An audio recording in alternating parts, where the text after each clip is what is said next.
bez szans. Jestem jakoś tak, jak coś na prąd.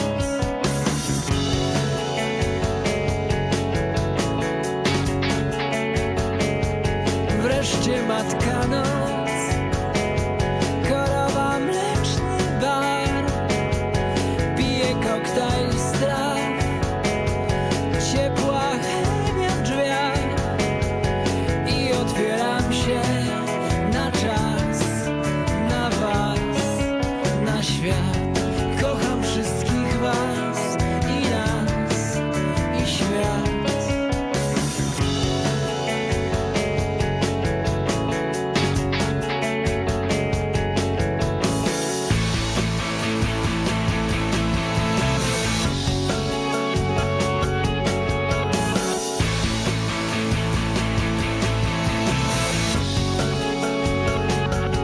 Jak na imię masz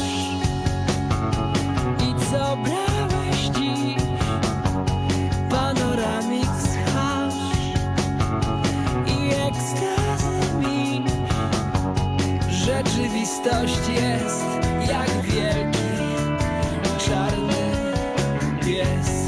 Cicho skrada się i chce mnie zjeść.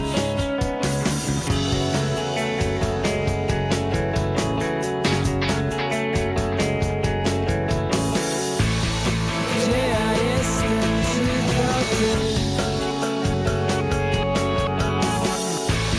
Spadam w obłęd, nie mam sił. Mózg wysycha, pomóż mi.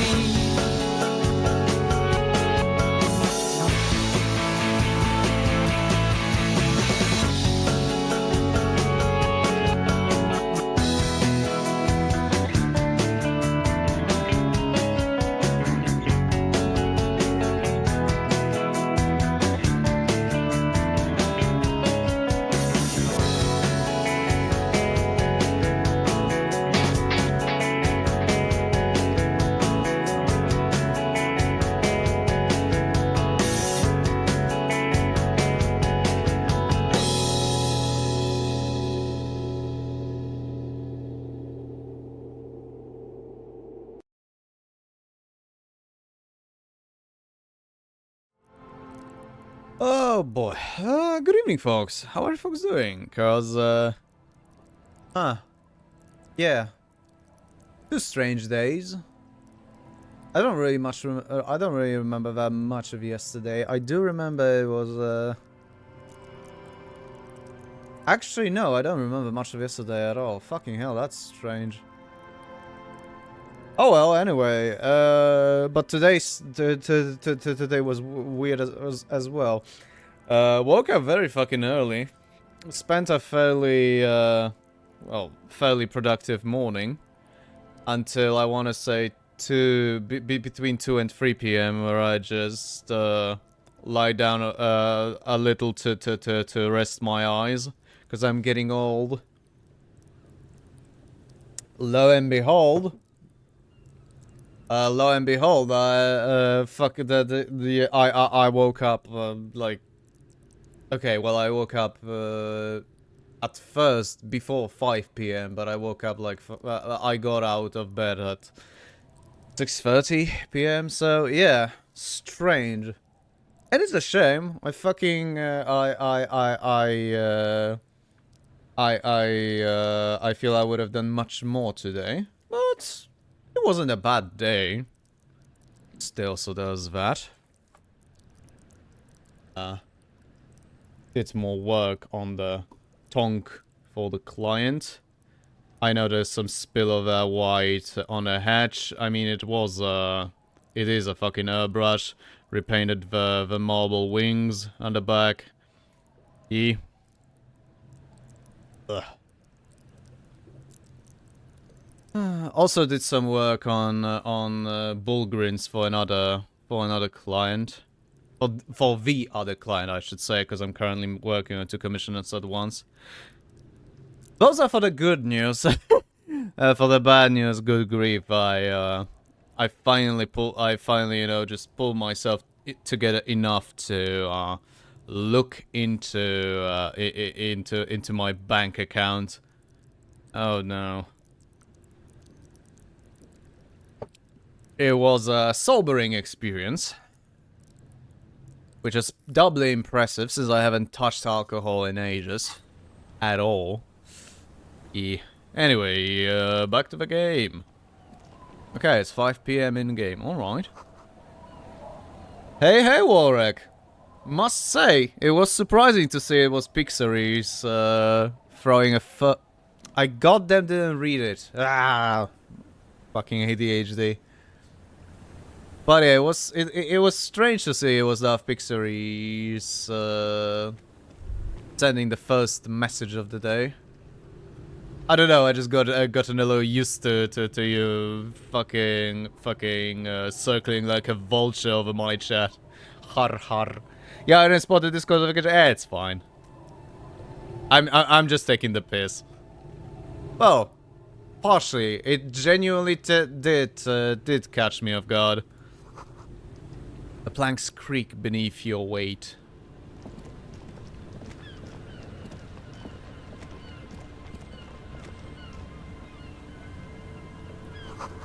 A ladder leads to a school of fish swimming in the kelp. I shall commit Sudoku for being a... Ugh, come on, man. Don't be a bitch. Oh. Wait.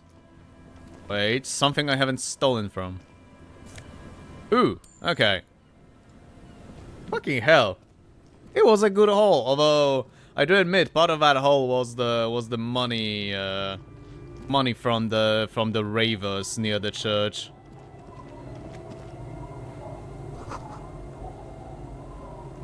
How long before they break? I don't know. The underside of the boat has recently been tarred. Okay.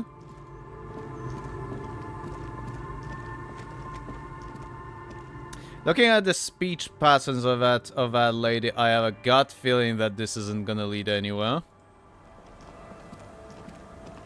The woman next to a bucket of cloves hums an odd melody. Her eyes are closed. You're not sure about the melody, but it might be South Samaran, possibly Sigayan, also known as the apricot Sujunti. Oh Christ! Is it the same region that goddamn Silang is from? Oh no! Oh no! Welcome to the fishing village.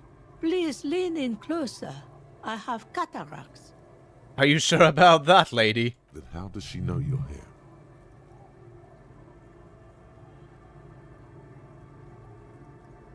Lean forward. Oh, welcome, police officer.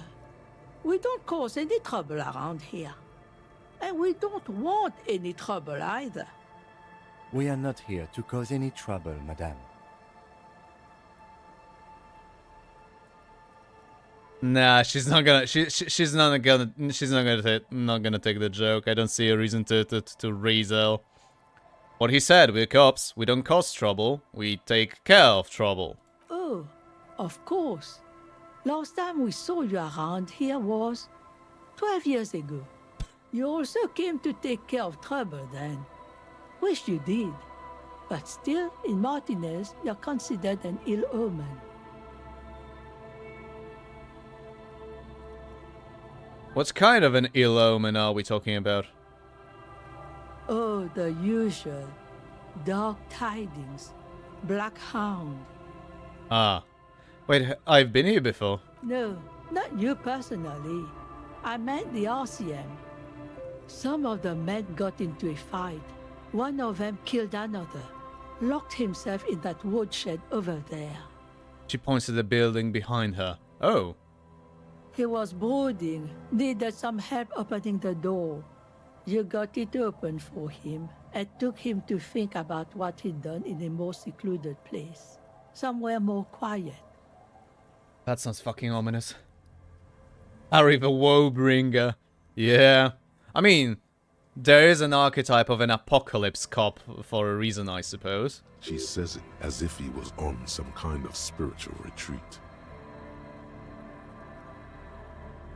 I am an ill omen, alright. You're not.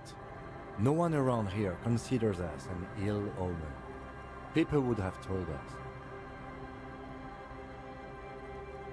I like how Kim is losing patience with my sorry cop shit. Maybe they are afraid. Why? Because you're an ill omen. But you're still welcome here. As long as men with guns aren't chasing you. And maybe even then.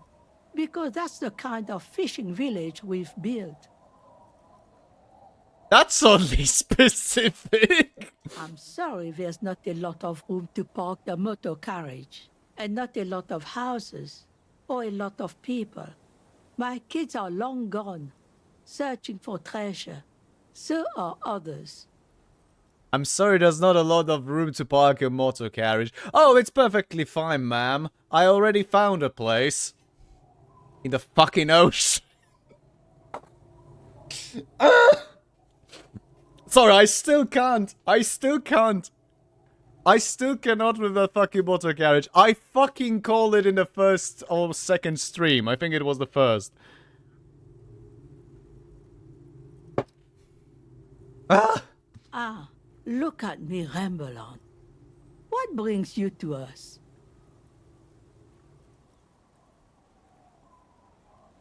I found this jacket, but it's filthy. Could you wash it for me? I can wash it for you. But it's going to take about a half an hour. Think you can stay put for that long? I mean, I thought I could, you know, leave it. I could use a breather. It's been another track and field day. The lieutenant says, rubbing his thigh. Alright, well, if I'm actually surprised. By now I would have expected Kim to go, yeah, we, hey, Harry, hey. Investigation. Like, seriously, the Kim might have signs of a free spirit, but when the man's put...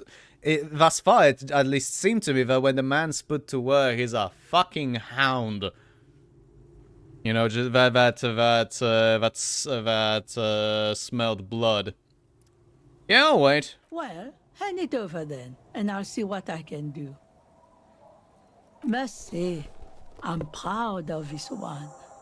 It's pretty nice underneath all that filth. I hope you take better care of it than its last owner. I wish there was a. I genuinely wish there was an option to throw her a few real. I mean it too. It is a service. Maybe if I were the free market kind of guy, there would be an option like this. What's further down the coast? Not much. There's the abandoned church, the Doloyan Church of Humanity. It's been there since before my time, even. Why is it abandoned? Some things just don't fly, officer. Look around. Who'd go to church here? They built it 300 years ago. Must have been nicer then. Ulrich, yeah, it would have been nice to be able to tip her. So, they don't hold services there anymore? The Ecclesiastes? No, we've tried, but things just keep happening. Crime, accidents, other things. The place never stays open. It's a pity. It used to be such a nice church. What else is on Down Coast? Before you get to the church, there's some ruins, an apartment complex, or some kind of electrical plant. Run-down bunch of houses, empty. Which is it then, apartments or electrical plant? I don't know exactly. A pre-war place. It used to be something. Before the war. I wasn't here then, you know. Was born in Samara. Anything else of note? Of note? The old fish market up on the boardwalk. But it's closed. That's it. There's got to be more along the coast. What? You're one of those real estate people with big plans? If you want a developer... Used Oh, to be sorry. a supply depot. We think sending goods and ammo across the bay. It's jammed shut though. We tried to get in, see if there was anything to sell or scavenge, but it's impossible. And now you know everything there is to know about this coast.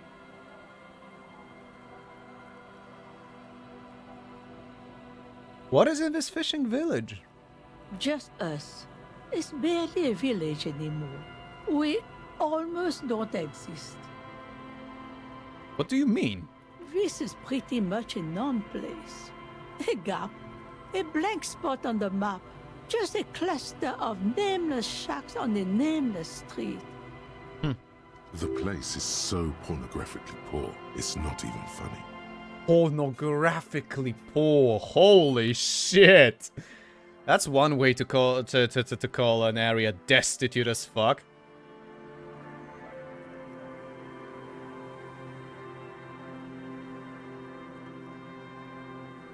This place is pornographically poor. The lack of wealth is the one thing we've got in abundance. The woman smiles cryptically. It's a cold, cynical smile. Riddles. Fits with the general ambiance here. Another riddle, Kim. Aye. Sometimes it's as though I'm also gotten lost inside this nameless nothing. I'm lost too. Oh, it seems to be a common theme these days.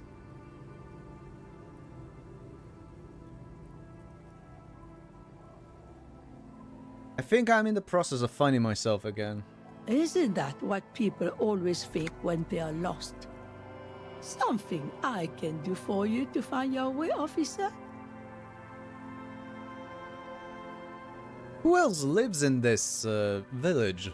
Well, there's Lillian and her kids. A few new folks live in the house to the east, but they're away right now. Oh. And then there's the drunks.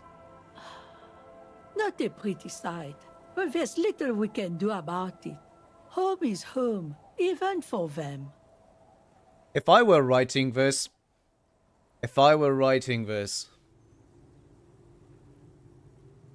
I would have the "Don't call Abigail" guy interject from a far distance. You know, maybe with some higher difficulty perception hearing check.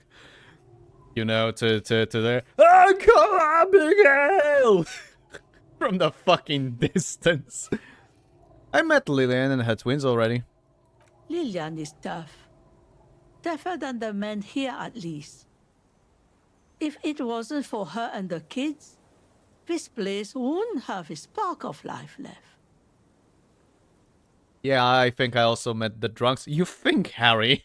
You think? I'm sure you did. Nature keeps them in rotation.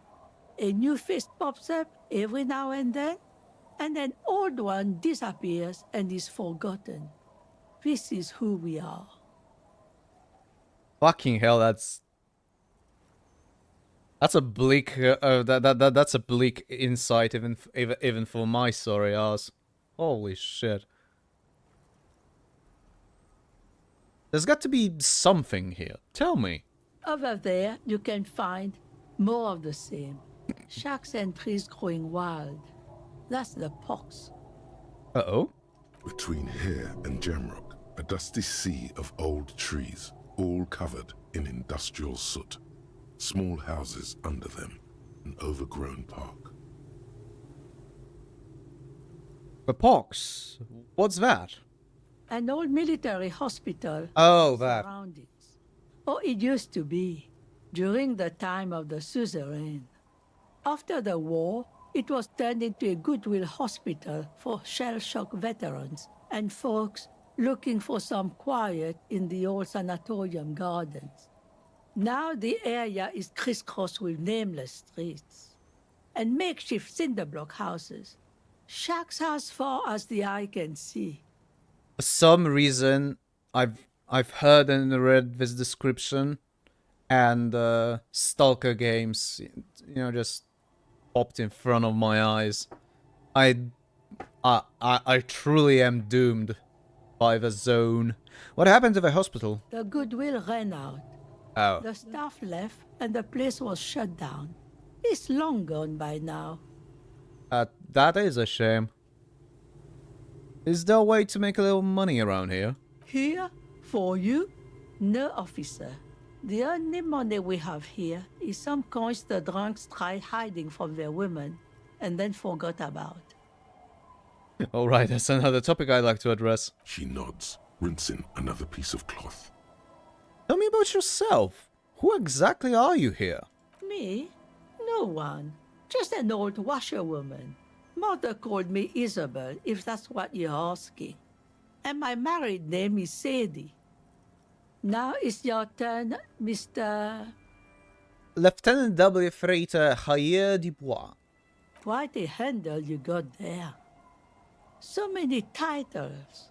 One of them double. Goodbye, ma'am. I'm off. Have a nice afternoon.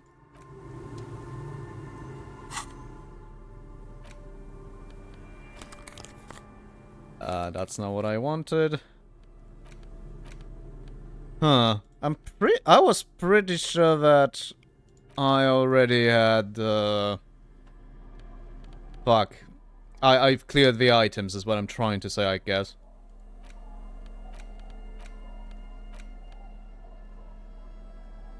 Ultimate peak focus.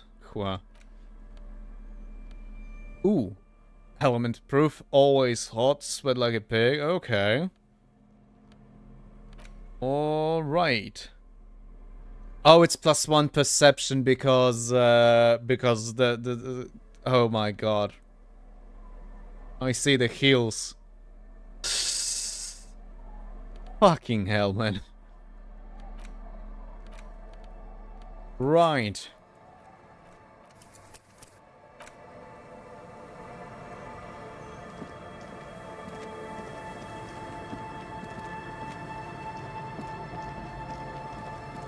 Have I entered here? I do not... Oh.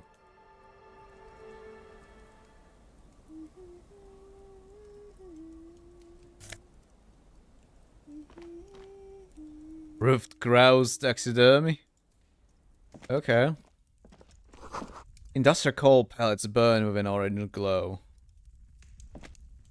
Ah! Or tear, whatever. Hello, mister. A young girl, barely 4 or 5 years old, sits on the sofa. She's looking at you with frank curiosity. She clutches a small stuffed animal. Occasionally, she twirls it around. Are you Lillian's daughter? Yes, I am. Little Lily. You know my mom? Yes, we met earlier. That's nice. My mom is great. She's never angry or anything. Are the twins outside your brothers?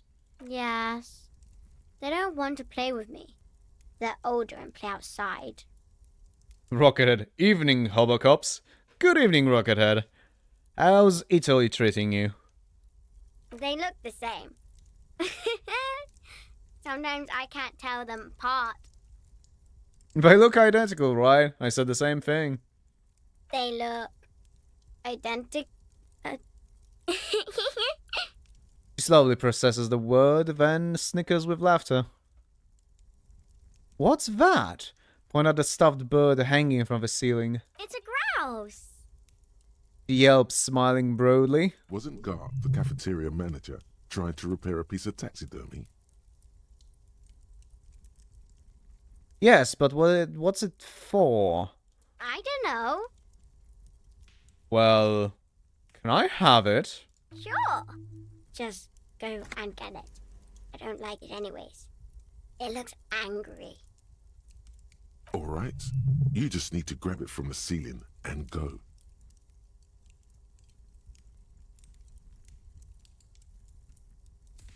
Huh. What's that thing you're holding? Point at her toy. It's Lammy. He's my friend. Sort of. Like... She holds the fuzzy beast up to demonstrate. Lambie is a stuffed lamb that, admittedly, has seen better days. Aww. One of the eye buttons is missing, and the fur is tattered in several parts. Oh, okay. Well, pleased to meet you, Lambie. Lammy usually doesn't like strangers. But you're also fuzzy, like Lammy.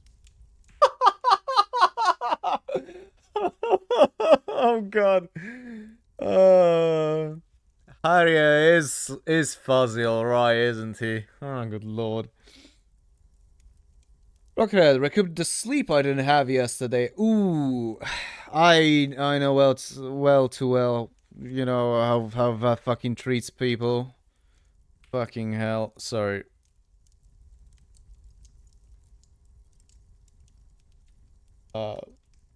Also, I assembled the Armored Core's backpack unit. Oh, she's precious. Quite. Which is surprising. Let's just say that thus far in Disco Elysium we really don't have a good fucking track record about our kids. What up, Schwalbuski? Hey, Staff 7. What's up? But yeah, Rockhead, you assembled a backpack unit. I, did a second pass on Client's Exorcist. And, some other... And painted, at least base coated, like the fleur-de-lis of the Sisters of Battle. Also recolored the marble wings at the back. Initially I wanted to make them a little like greenish, to have a greenish tint to them, but then I came to a conclusion. I have light brass. I have a fairly candy-like red. Yeah, I think that that would absolutely not fit.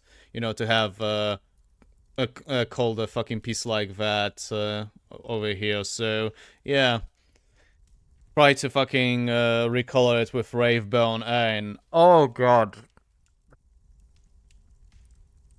Do not use white Citadel paints through the fucking airbrush. Yeah. The booby cam? Beg your pardon. Yesterday I was very much. It was very much a day of constant sleepiness. No fucking wonder. But then again, I don't need to skip a night to have one such nowadays, isn't it? But that's besides the point. And most of it, I was traveling by car.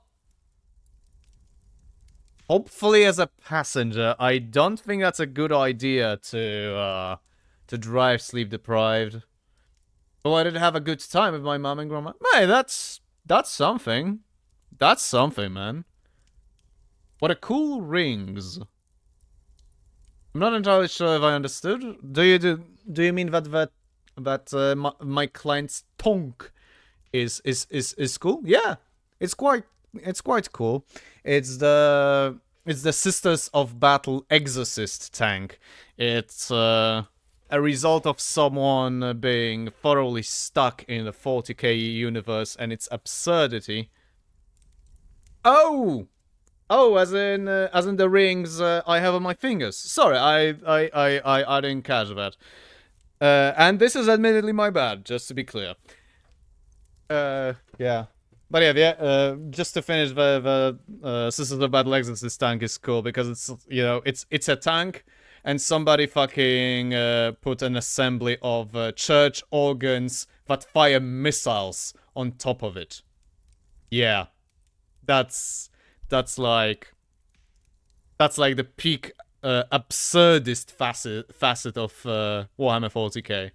But yeah, the rings, yeah, I do kind of like them. Although, admittedly, they only fit on these two fingers. I have quite wildly varying fingers when it comes to diameters because they were all fucking broken. Hey, Ossax.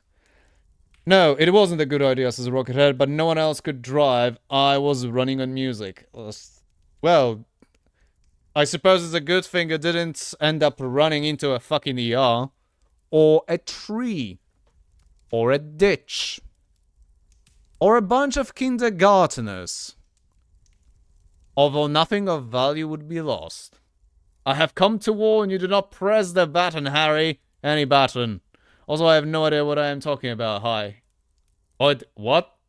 Wait, that's not common again. What are you on about, Elsax? Goodbye. Bye. The girl's large, curious eyes remain fixed on you. I'm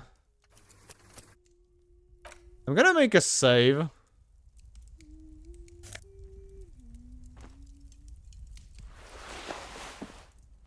And I think I'm going to go and ask Lillian about the grouse, cause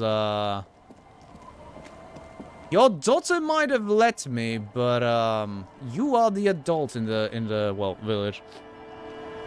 When it comes to driving, I am fucking strict.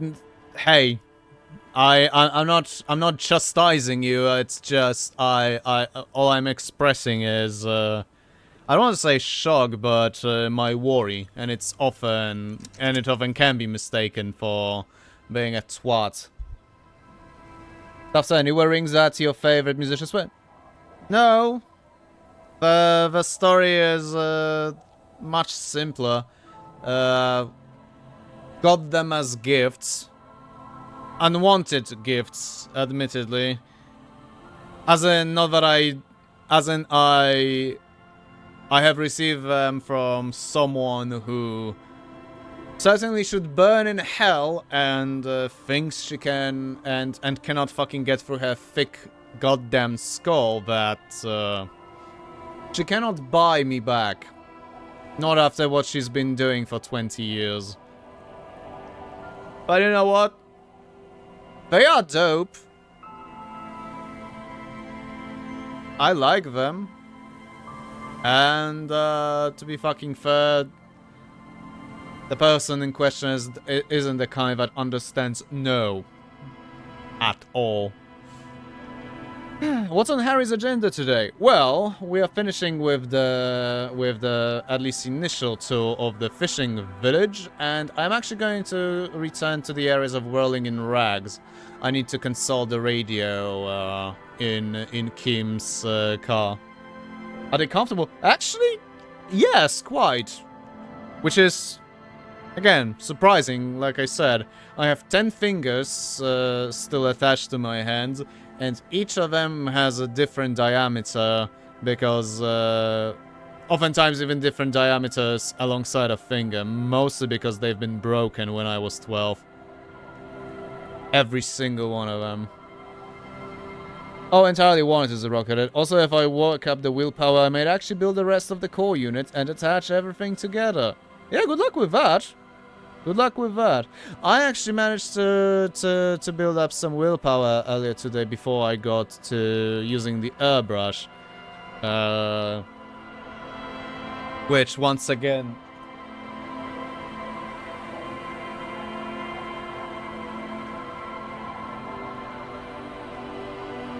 Do not use white Citadel paints with a fucking airbrush. Seriously. Fuck those things.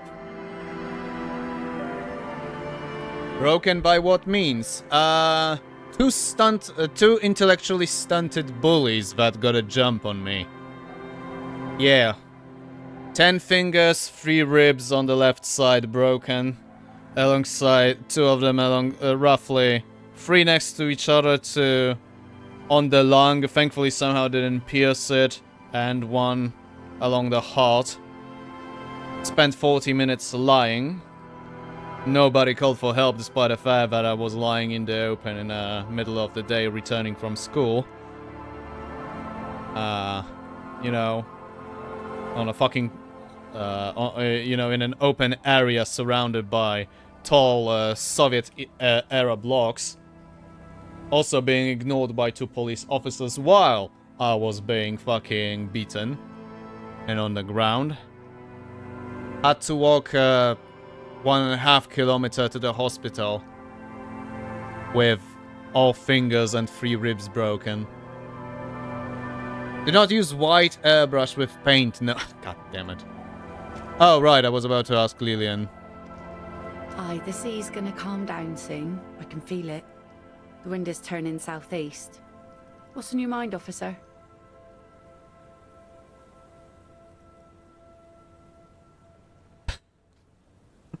Okay, well, I don't have, Is that your boat? Point at the overturned boat. Sure is. The Sun, I call her. Coated with a fresh layer of tar just yesterday. It'll take some time for it to dry, assuming the sunny days continue. That's my motor carriage to the sea, by the way. Oh. That's good to know, I guess. Why is it in the sea? An official investigation has been launched by me to determine just that, ma'am. That's great. Until then, you should maybe start thinking about the funeral. Sire, she doth not believe it wasn't you.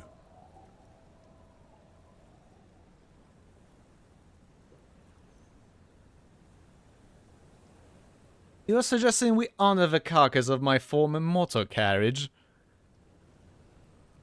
Aye. Feels deserved, don't you think? Falling in the line of duty like that and all. What an odd thought. Maybe I should. Why odd? Our things are a part of our life world. They're made with our human sweat and they share human history. We should care about them as we care about humans. To some extent, at least. Life world? Someone's been reading up on last century Gottwaldian philosophers. Play it cool now. Damn, Poland. Nah. All fucking post-Soviet bloc is like that. I never had a balls to admit it was mine, Carlo. Ossac's duty. Hey, it is my duty to fight alcoholism in Elysium. By means of consuming all alcohol around. Clearly. Alright, I'm in. But organizing a funeral takes a lot of time and effort, doesn't it? Oh, yeah? You won't even be able to get it out of the water before early June. And where are you going to bury it? Who to invite? What music to play at the wake? Take it from someone who's been through a few funerals. It's easiest to just leave them there and let nature take care of it. That was a sharp turn, Lillian. That's all we have time for right now anyway. Come back here in June and see how you feel about it then. It's not like it's going anywhere.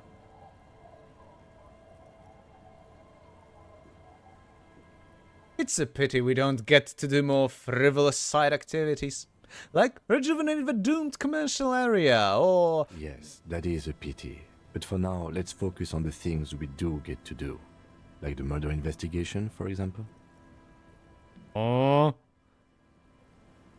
I still like that Kim's presence makes it awkward. How many times a day do you hear the word kurva? Nowadays? As many as I say it. Yeah. Usually when I'm going outside, I'm wearing headphones. I don't know, I don't take super kindly to the noises, to the ambiance of the world around.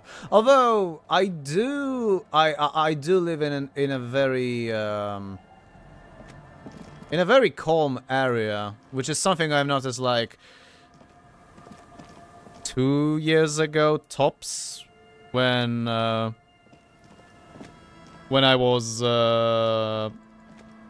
when I had one of my few scares regarding having to move from the place I currently let's say usurp. When I was actually scouting one of the potential flats that I was considering renting instead if I needed to move out in a bind. Yeah. It was very fucking loud there. Here? No, it's actually very fucking... Very quiet, very calm. It's nice. I like living in this area. It's quite cozy and it's mostly calm. Boober kurwa! God damn it, Ossex. When you're not streaming, what word do you use more frequently? Fuck or kurwa? Well, I should be offended. Because that's assuming you're assuming I can swear in only 2 languages. No, my repertoire is quite more varied than that. This trap's not too hard to spot, once you know what to look for. Keeping it hidden has not been a priority for the cryptozoologist. But to answer you, I don't know. I don't keep track of that, honestly. I use those words when in bouts of frustration at most. Like earlier, I was really frustrated. So this is Osax. I don't know if you've met Żurawski when you were in Warsaw. You know, the tall 3D artist guy with short brown hair and rectangular glasses. A little muscular, you know, in the Hyper Strange office. That's his airbrush, and there's his compressor right behind me. Ta-da! Yes. And again, I am coming back to do not fucking use Citadel white paints in an airbrush, damn it. Yeah, I was getting really fucking frustrated because no matter how hard I fucking mixed it, the goddamn paint just did not want to go through the damn nozzle. No way, no how. I was literally on the brink of just scrapping the entire painting for the day and just throwing out all the mix I had, basically wasting every single bit of material I was about to use of that Ravebone. The Ravebone being the name of this of this piece of shit paint. Because I was genuinely getting a sinking feeling that I might have. That despite me adding the retarder and airbrush thinner, you know, that somehow this fucking piece of shit still managed to lump up and clog the nozzle of the airbrush. It was I fucking hate that. I am the kind of a man that with regular paints tends to over thin my paints. Because usually I don't care to put just the right thickness of paint for 2 up to 3 coats. No, I don't mind usually putting multiple coats because just to be a little safer, you know, just over thinning it. But yeah, despite my fucking efforts, I was starting to think that I might actually completely clog this fucking thing, and that alone would be a problem, especially given my current financial issues. But here's another, even bigger problem. To reiterate and point out, this isn't mine. This is not my gear. This is Piotr's gear. Yeah. Yeah. Fuck. So, we're gonna try tomorrow with something that isn't a fucking lumping piece of shit white paint from Citadel. And, let's hope for the best. Because, good lord, I hope I'm not forgetting something when it comes to, cleaning this stuff, because, oh no. Yeah, I'm going to need this to at least base coat 6 more miniatures. Until the next Friday, that is, where Peter fucking, when Peter will want to actually get it back. Sorry, Staff 7. Is that a defensive weapon? What, that? No, that's an airbrush. You, actually, will that be visible? Yeah, this red thing, nothing happens to me. It's literally red paint. I was checking the consistency on myself for some reason. Yeah. This red paint, to be precise. Anyway. A compressor helps you with compressing the stream bitrate while retaining quality, right? I am kidding, I'm just tired. Osak, sprężarka. It provides the compressed air for the air brush, for the air in airbrush, yes. And I understand. Very doomy day. Hey, hit me in DMs if you need. So what do you consist of? What? I'm not entirely sure if I understand the question. Rocket, is that a philosophical question or are you asking of something else? Rocket, okay, so Rayman 2 on PS2 does something that no other port of the game did. I revisited one of the first levels and I got jumpscared by enemy patrols that came out of the level's entrance into the hub world. And also, I have never fucking played Rayman 2. My biggest experience of Rayman is literally the English edutainment spin-off of Rayman. Yeah, Rayman Teaches English, I believe it was called. At least that I would have the name translated, you know, from Polish to English. Rayman uczy angielskiego. Anyway. I know what damn compressor is made. I worked as IT technician, remember? No, actually. Right, sorry, back. Look around. The reeds bend forlornly toward the sand. Some tufts have been crushed. The broken stalks seem like a rebuke. The sound of the city hums in the east. The sea noise made us strange. Yes. The constant, distant song. Louder on this part of the coast. Nearer somehow. And there's that cold again. Always the cold. As old as the winter cold? Osak should probably get the reference. Reach for the trap. The PS2 version has an interconnected hub world instead of a level Oh! And several alterations? I mean, the alterations I shouldn't be surprised by, but... It does feel strange.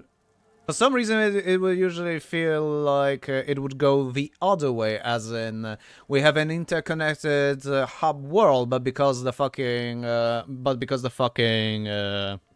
hardware we are porting the game to is a piece of shit, we need to swap to the level select. Huh. Right. Reach for the trap. Nothing but locusts in this trap as well. Definitely no cryptozoological monstrosity. Empty as all of them. One more of these and we're done. His face is red from the cold sea air. He crouches to catch his breath.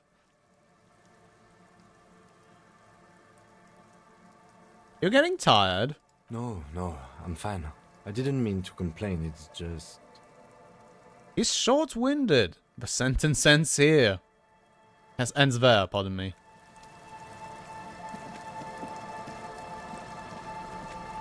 I'll be fucking laughing if there's gonna be something in the last one. Well, okay, maybe not laughing, but I'll just fucking lose my faith in humanity. Wait, I've been here. Ah, that's fine. It's... Oh, I see. It's a little strange how the game creators decided to do this. You see, when we are in the overworld, like right now, I'm gonna call it an overworld, the time actually does not progress whatsoever at all.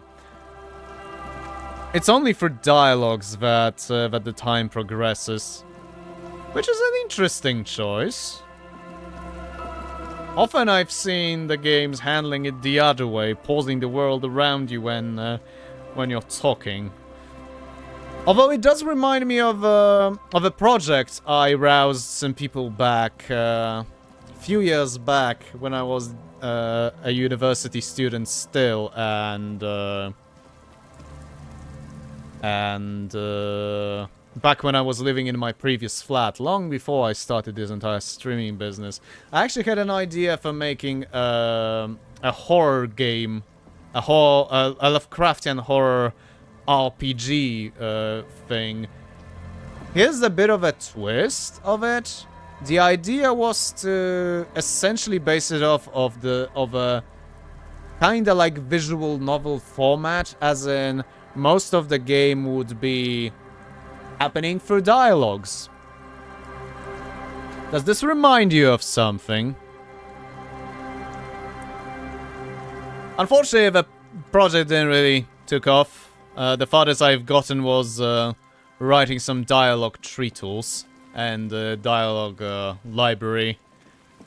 But the small team of enthusiasts I assembled kind of had kind of fallen apart, sadly. Which of course is a shame, but what can you do? That was back in... This is the last of the traps. The one Morel just set. Checking it over, he said, is just a technicality. It was, I think, 2017 tops. And before it's Kuno. That would be hilarious. Discos Falbinum. Not exactly, but yeah. No, basically, we wanted to make a fucking old school RPG, but with high level of dialogue complexity, and let's be fucking clear. Much as I just made a joke that oh, it's totally like my old idea from ages ago. First of all, I didn't make it. Not far, anyway. Second of all, second of all, the dialogue system in Disco Elysium is significantly better than. It is actually different to what we wanted. Although it is not. It's although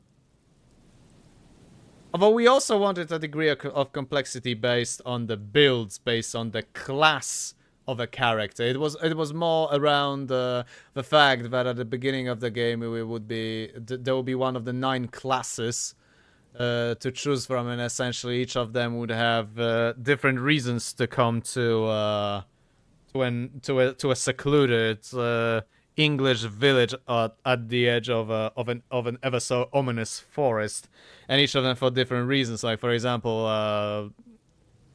God, what was the fucking name? Antiquarian would be searching for some rare items, of course, while a PI would be hired for a private investigation on something, this sort of stuff. Essentially, the fucking Lovecraft, a bit of Lovecraftian cliche, but getting put into the same into one same environment. Depressive, suicidal, black metal Elysium. What are you on about, Ossax? Right, look around. The reeds by the abandoned campsite hiss and shake in the lazily falling rain. The later it gets, the colder. Remnants of the camp can still be seen in the sand. The fire that's gone out. You feel strange, somehow. Reach for the trap. The trap feels light and silent as you pick it up. Something is different here. Are you fucking shitting me? No locust. No phasmid either, but still. Look closer still. Well, the bait worked on something. This doesn't mean it was a reed monster, though. Unless you see one in there, I just see an empty trap. The netting is a little untidy, messier than the others. Like someone or something picked the trap up and shook it before dropping it back down on the ground. Actually, I do get the feeling that someone or something may have messed with the trap. Perhaps our cryptozoologists have competition in the form of an actual entomologist, or someone else is sabotaging them. I could present more theories, but then I would be taking this on as a case, which I'm not.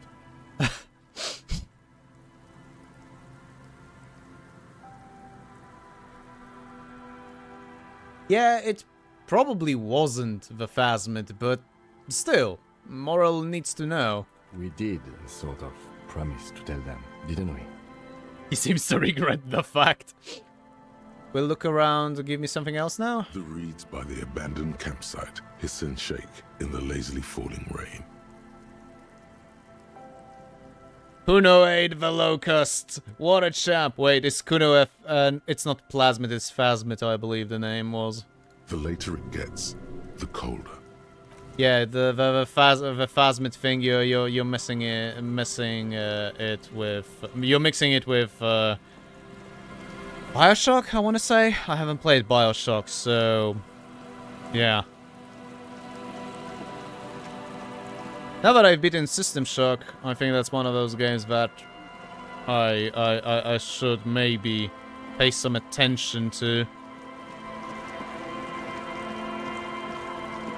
Just maybe. Kuno and Kunoes are Phasmids. They pretend to be humans. I mean, yeah, they do pretend to be humans because clearly they're fucking subhuman.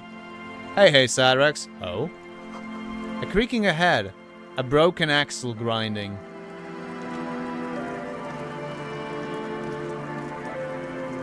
How are you, Sadman? Hey, people. Sadrix here.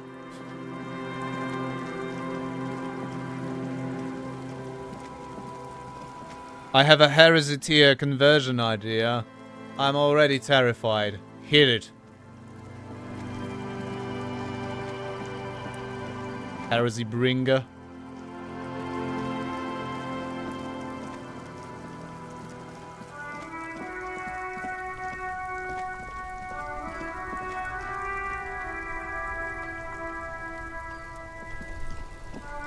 Right, so first of all we have two things to deal with in the kinema. Xenotech Tactical Squad.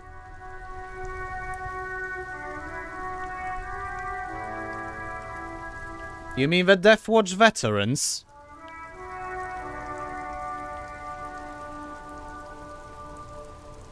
Yeah, speaking of having ideas that are only original on paper. Lol. And yeah, legit, the old Deathwatch veteran kit had Xenotech in it. Like literally, you can equip as a sergeant with a clearly Necron tier weapon. Deathwatch vets don't use Tau and Necrons.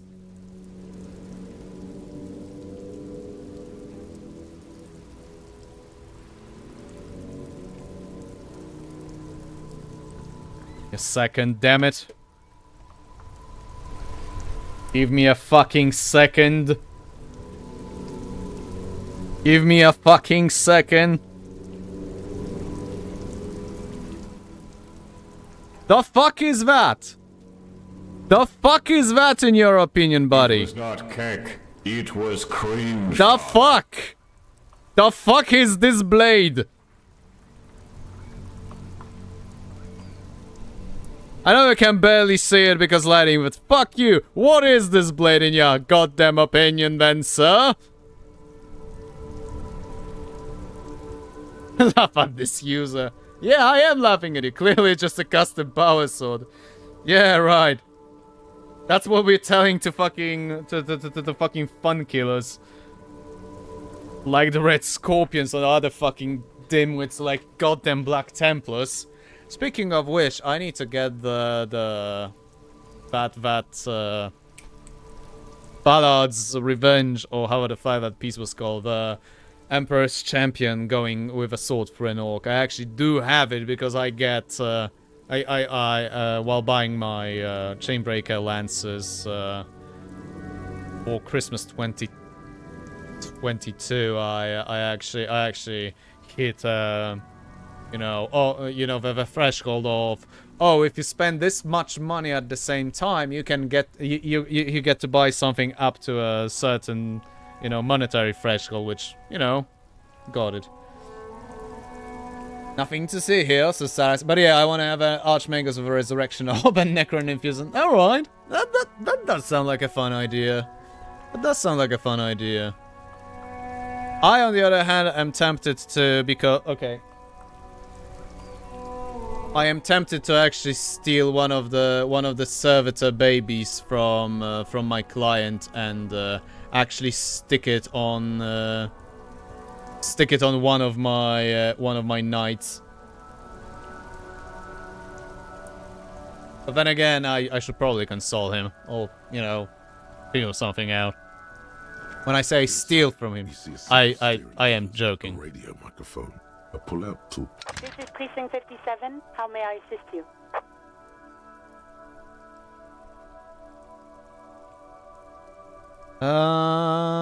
Did you find out more about the owner of the armored boots? Still no word, I'm afraid, sir.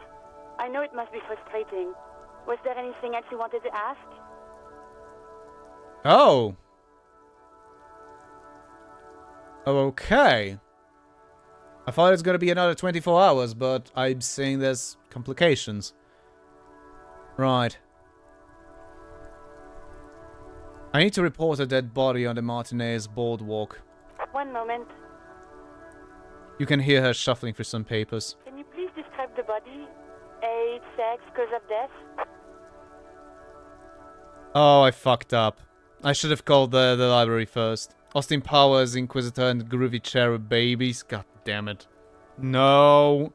No. Oh, the implications get you know, the fact that he put Austin Powers there, and if you know what cherubs are, makes the implications so much fucking worse. Ugh. No. You should kill yourself now.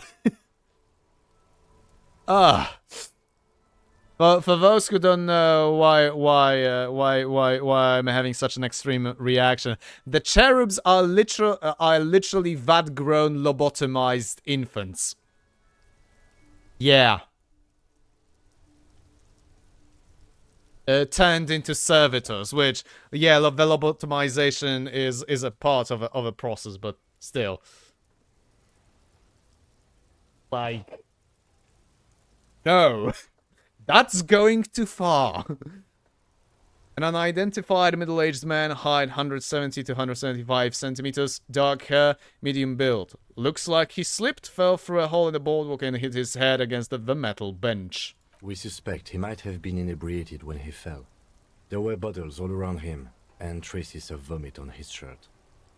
Any signs of violence? No, seems like it was an accident. No field autopsy necessary. She repeats. You can hear her quickly typing in the background.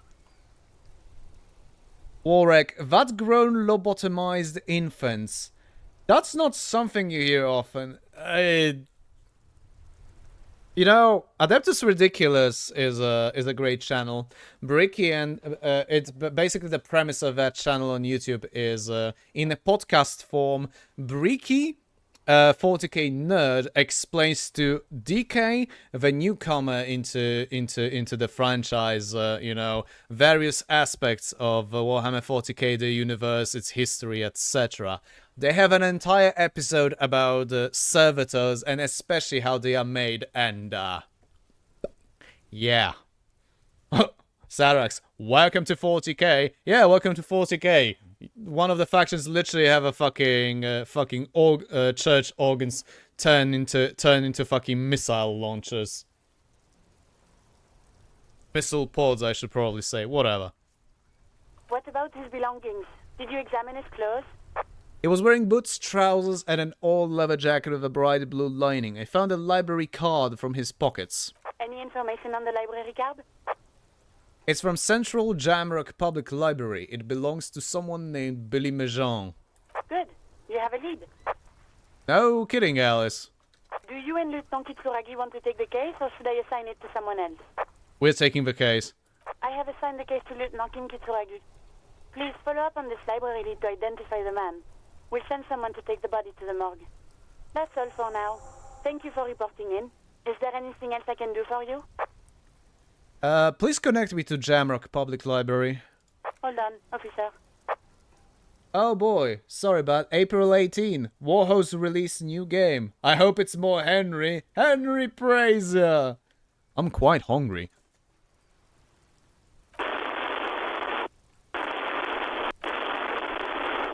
Stop it! I've got Central Jamrock Public Library on the line, and I've already introduced you to their librarian. Connecting the call in 2, 1. Yes, this is Central Jamrock Public Library here. How can I help you, officer? I'm looking for any information that you can provide on Billy Majon, reader. Billy Majon, you said. Give me a moment, I'll have to check our database. He puts down the receiver. Okay, this sound isn't as unpleasant. It's probably less white noise in it. Or was it pink noise? I'm actually not sure. No, it was white noise because it was not normalized. We fucking got that. On Moreau Drive in central Jamrock, in a darkened hall lit by orange desk lamps far away from the noise outside, a middle-aged man taps commands into an old radio computer. A printout falls on the desk.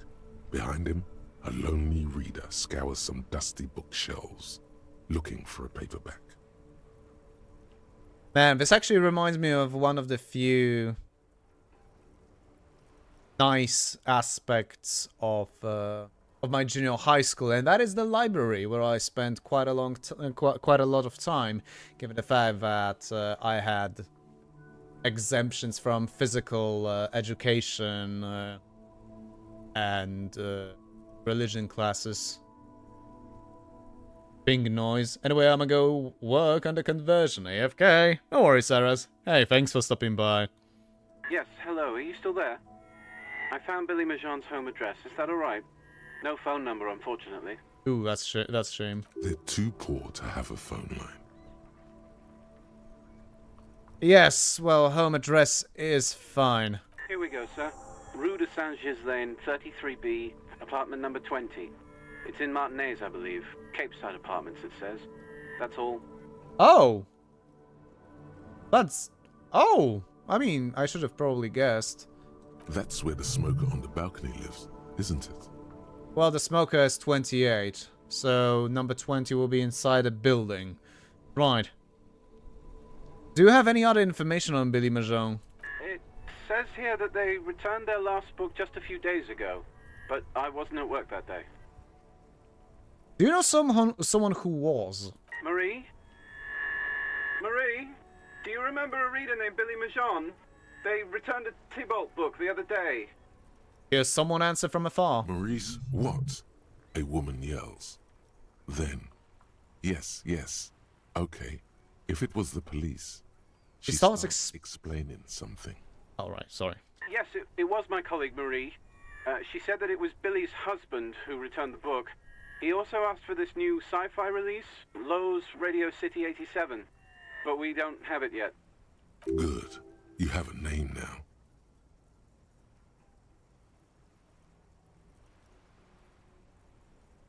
So, Billy Majon is a woman, not a man. How did your colleague know that it was her husband? Marie knows Billy. She's been working here longer than me.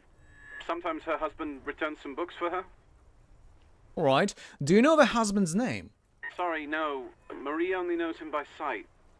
Oh, that's a shame. Can Marie describe to me what the husband looked like? Marie? A moment passes. She said it was an older man, and that she's pretty sure he'd had a drink or two the last time she saw him.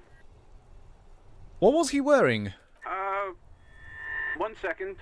The library. Can you not like pass it to Mary or something? The librarian turns away from the phone again and relays the question. Sorry, Marie wasn't really paying any attention to that. Oh, thank you. That's all from me. I have no other questions. Happy we could help. Goodbye, officer. The librarian hangs up and the call gets redirected back to the station with a soft click. Anything else you need from me?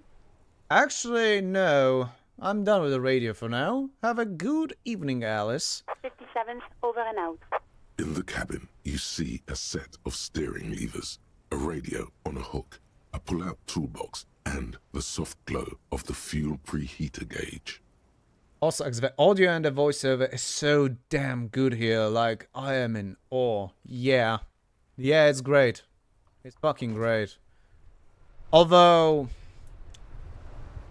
the voiceover, yes. The audio has issues, sadly. Not all stems are normalized. By that I mean that sometimes you have noticeable differences in volume, and sometimes, especially with the ambience background, you have the fucking audio system is trying to output enough that things get muddled. The background doesn't really get correctly ducked, I would say, which is interesting. Because you can actually do basic. You can do some very basic rudimentary audio ducking even in fucking Unity itself. And by the way, this game is on Unity. I've learned it kind of accidentally. I was trying to assemble a stupid joke for the Max Payne review, and I found, and I basically needed the assets for the dialogue interface and that sort of thing. Unfortunately, I didn't. Unfortunately, because it's on Unity, I couldn't find it. But you know, it's very characteristic, and it would be weird if I didn't recognize the build structure of a goddamn Unity game after working for 5 fucking years in Unity. Go talk with Kuno? Go fuck yourself. Thank you. Wait, wasn't that the lady,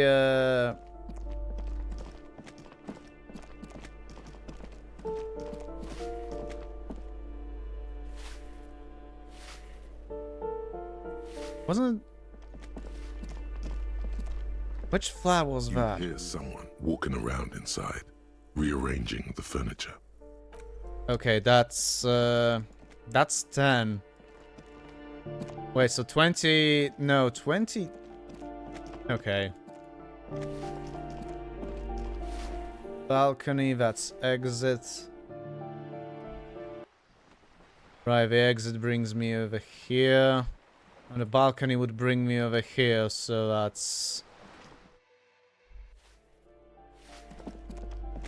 Although I'm gonna double check. Yeah, no.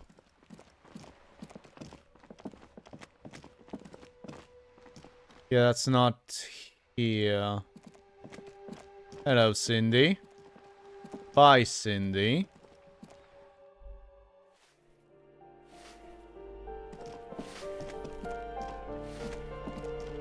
So that's number 10.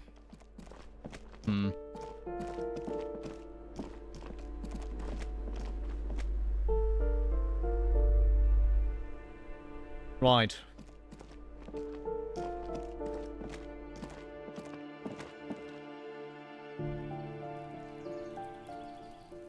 Oh. A weathered brown door. The number reads 20. Oh, that's why we couldn't interact with his door. Slightly annoying. Something smells good. Soup à l'oignon. Onion soup? Correct me, Walrek. Because if that's an onion soup, you know, an onion soup with like chunks of bread and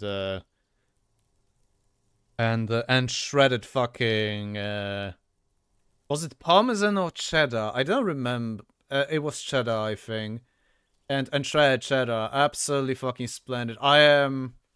It saddens me on multiple levels that my grandmother is declining. And one of those reasons is her culinary prowess significantly dropped in the past several years, sadly. One of the two victims of note of that decline. The one being the onion soup, which was just fucking magnificent. And the other being the onion soup she doesn't really do anymore. And the other being the her take on an apple pie, which, well, a little thinner than most other, than your usual apple pies, and a little more crusty. A fucking great recipe. But she's only doing doing that like once to twice a year now. Although she is still making a tomato soup, and you know, each time I'm visiting my father and my grandmother, you know, for a lunch, and each time it's getting opened with a tomato soup, I just cannot help myself but impersonate Gordon Ramsay. Wait, Gordon Ramsay? Was that the fucking guy? I suddenly am blanking out. The raw guy, except with, finally, some good fucking food. Onion soup, perfect. Or sex detergent? Really? I'm sorry to hear that. Warwick, yeah, onion soup. You probably haven't fucking had a good onion soup. That might be the issue. Yes, I am Polish and I hate chill the fuck out. The lieutenant motions to you to go ahead and knock. Hold on, Kim. We should discuss this before we move on. What should we expect? You're right. Let's talk this through. He looks at the apartment door and lowers his voice a bit. You hear light footsteps passing by the door and some folk music playing on the radio. Warwick, onion soup is great. Heresy everywhere. Listen, normally I would say agree to disagree, or de gustibus non disputandum, as in you don't discuss the preferences in Latin, but that's your attitude? Go fuck yourself. And I guess I finally understand how I'm coming off to people when I'm starting rambling about how Bethesda never made a Fallout game. And Fallout show has nothing to do with Fallout at all, from what I've seen and heard. Thank you, fucking bastardization. Like, seriously, apparently the fucking Bethesda is still so seething from how good New Vegas was. They actually had have the fucking New Vegas in ruins in their goddamn show. Anyway, let's continue. We have our first preliminary identification. In all likelihood, the deceased is the husband of Billy Méjean. We need to confirm this, as well as deliver the death notification to Billy herself. Now, delivering a death notification is never an easy task. There's a reason why it's often called the most stressful part of our job. This is why it's usually done in pairs. You got this. I'll be monitoring reactions, ready to act if necessary. Do you have any advice on how to tell her he's, Dead? Just don't say that you know how they feel.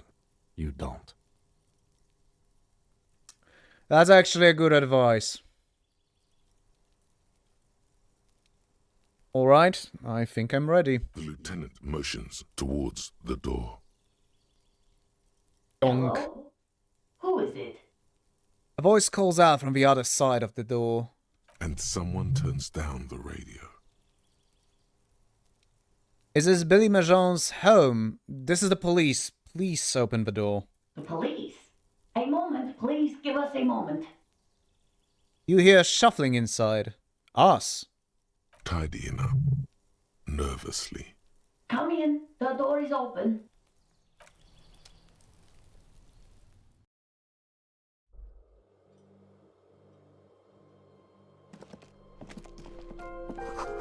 An empty pack of red Astor cigarettes hidden under the bed.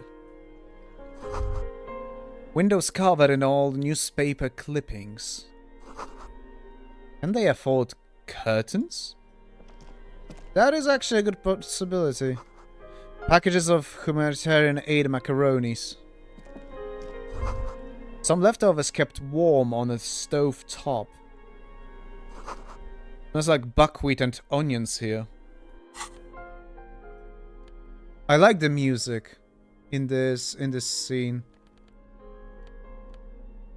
And threshold.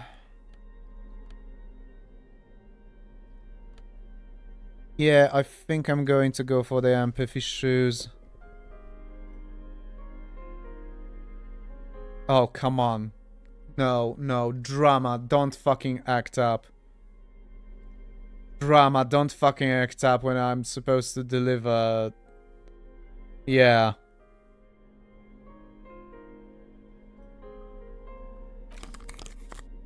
I don't know, it's just a hunch. You know? But,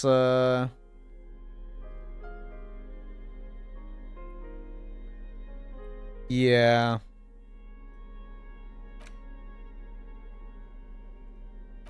This might come in handy.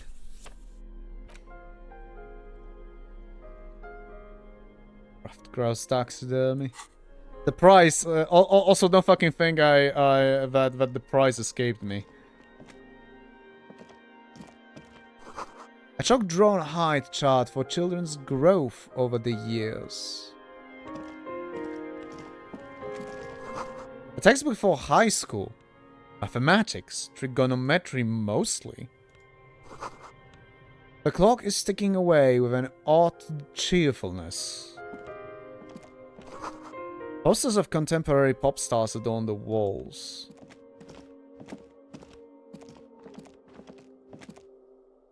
I'm a little confused. It's you from the bookstand. Oh, hello, ma'am. Just looks at you for a moment without knowing what to do. I don't think I introduced myself properly.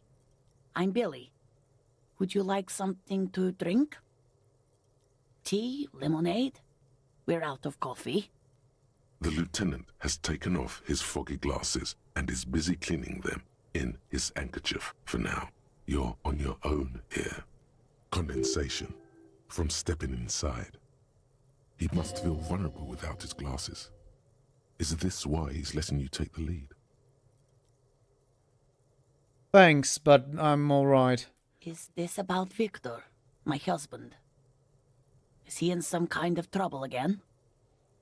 I can come pick him up in the station if that's what. She stops, her eyes trying to read answers from your face. Keep it together. You don't want your body language to tell her the news. Sorry, I'm rambling. It's just that Victor often gets into all kinds of trouble. So, how can I help you? How about some small talk before you break the news?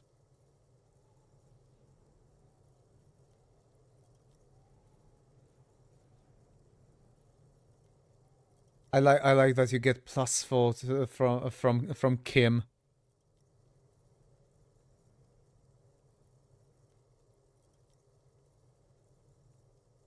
Should I?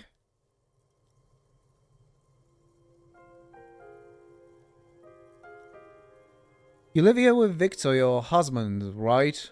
It's me, Victor, and the kids here. We have 2 daughters, Jenny and Jolie. How old are your daughters? Jolie is 16 and Jenny is turning 18 next month. And where is everybody? I don't see anyone home. The girls are staying at their friend's place tonight.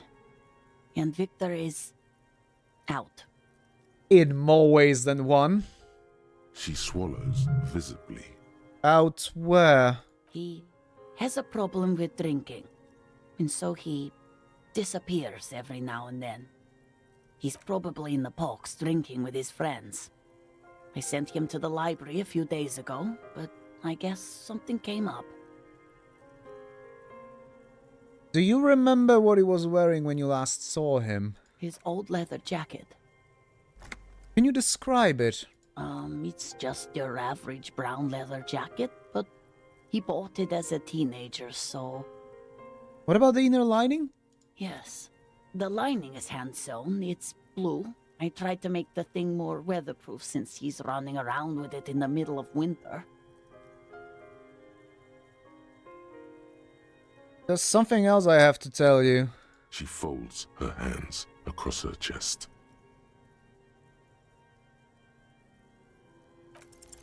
You've done this before. Just keep your focus. God, do I just say he's dead like that? Yes, that's the most important thing. Use that word. No euphemisms. This is what you came here for. Ma'am, I'm sorry to say, but your husband, Victor Majon, was found dead on the Martinez boardwalk. What did you say? Your husband, Victor Majon, is dead. I'm very sorry for your loss, ma'am. Oh, Touches her neck, eyes pale like pearls in seawater. oh. But he was just... Looks at the kitchen table, where 2 cigarette butts are still in the tray. But he was just here. Alive. Wait, what? We understand this comes as a huge shock. I want you to know that me and my partner are here for you if you have any questions. Take your time, ma'am. What happened to him? She turns to you. Her neck and cheeks are covered with red blotches, her double chin is shaking.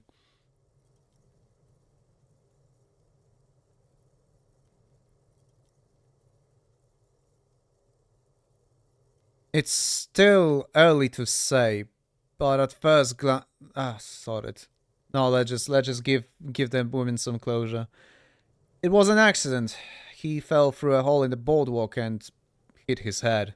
Was he drunk?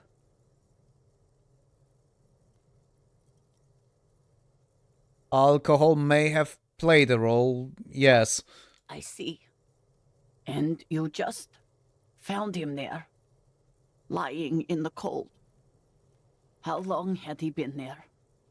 If you say 2 days maybe, it will be etched in her mind forever.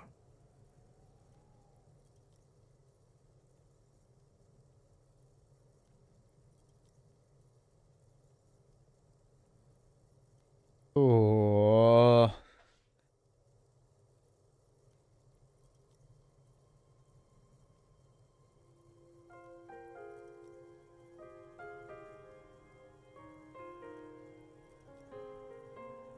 It's hard to say at this point. She blinks, eyes welling up with tears, as her hand starts searching for something from the pockets of her dress. The handkerchief.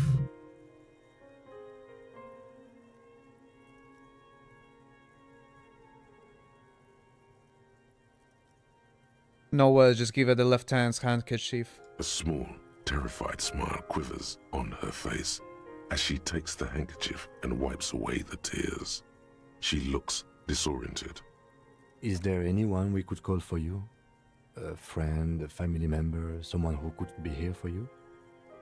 No. I just need to tell my girls. The air gets sucked out of her lungs suddenly. God. Should I call them? Should I tell them to come home? No. A day. No. Take a day to recover. You'll be better prepared when they come home tomorrow. Good. That's probably the right thing. Thank you. She nods, but with a wretched expression. Just tell me, what do I need to do next? Where is he? Can I see him? We've taken him to the city morgue. The local coroner will be contacting you shortly to arrange the funeral. Here's his number in case you want to contact him earlier. He hands her a leaflet with the morgue's contact information. A very good call. Is there anything else that the RCM could do for you? No, I'll call you if something comes up. I'm still... She rubs her face, runs her fingers over cheeks that have become numb. Thank you. Thank you for telling me. I'll call if... She runs out of breath. Again, I'm very sorry, ma'am. We should step outside and talk. Set the library card by her. Leave the room.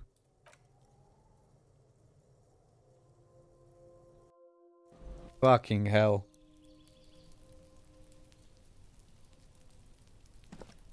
You did well. The lieutenant says as soon as you've left the apartment. The balcony feels cool and quiet with a stunning view over the district. What now? I'll call the station when we're finished with the day, and let them know the name of the deceased. What about Billy and her kids? They'll manage. That's it? That's it. We should get back to our case now that our duty here is done. Right. This is closed then. Let's go.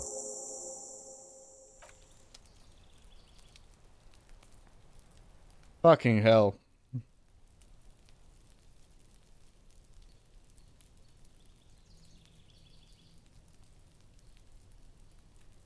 You know, the game is very well written when something like this genuinely hits. Give me 2 minutes. Partially to recover, but also because I need to visit the toilet.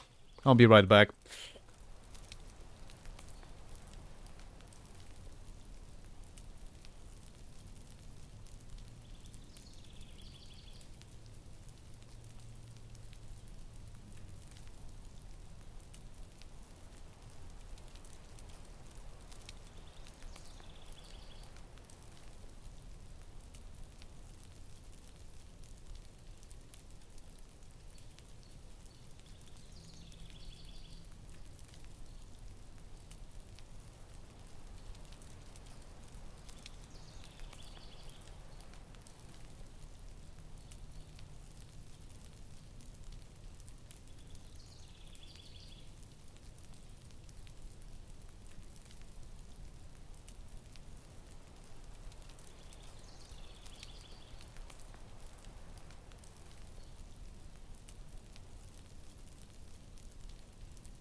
That was a little heavier than like to experience. But such is life. Well, I did watch the Idiot Doom Spiral's jacket, but I don't think he's getting it. Oh, right. Scene, pardon me. Oh yeah, I also wanted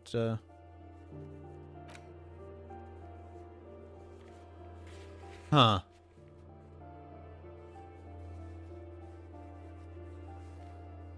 But I already did.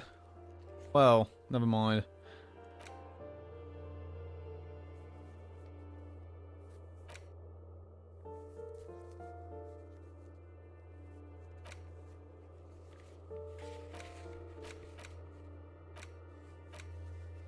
Right.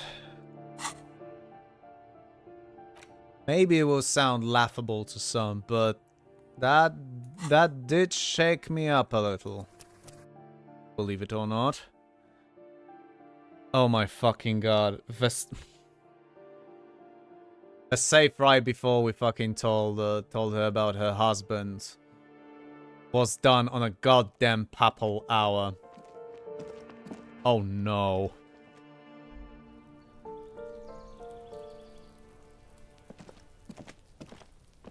Fucking no.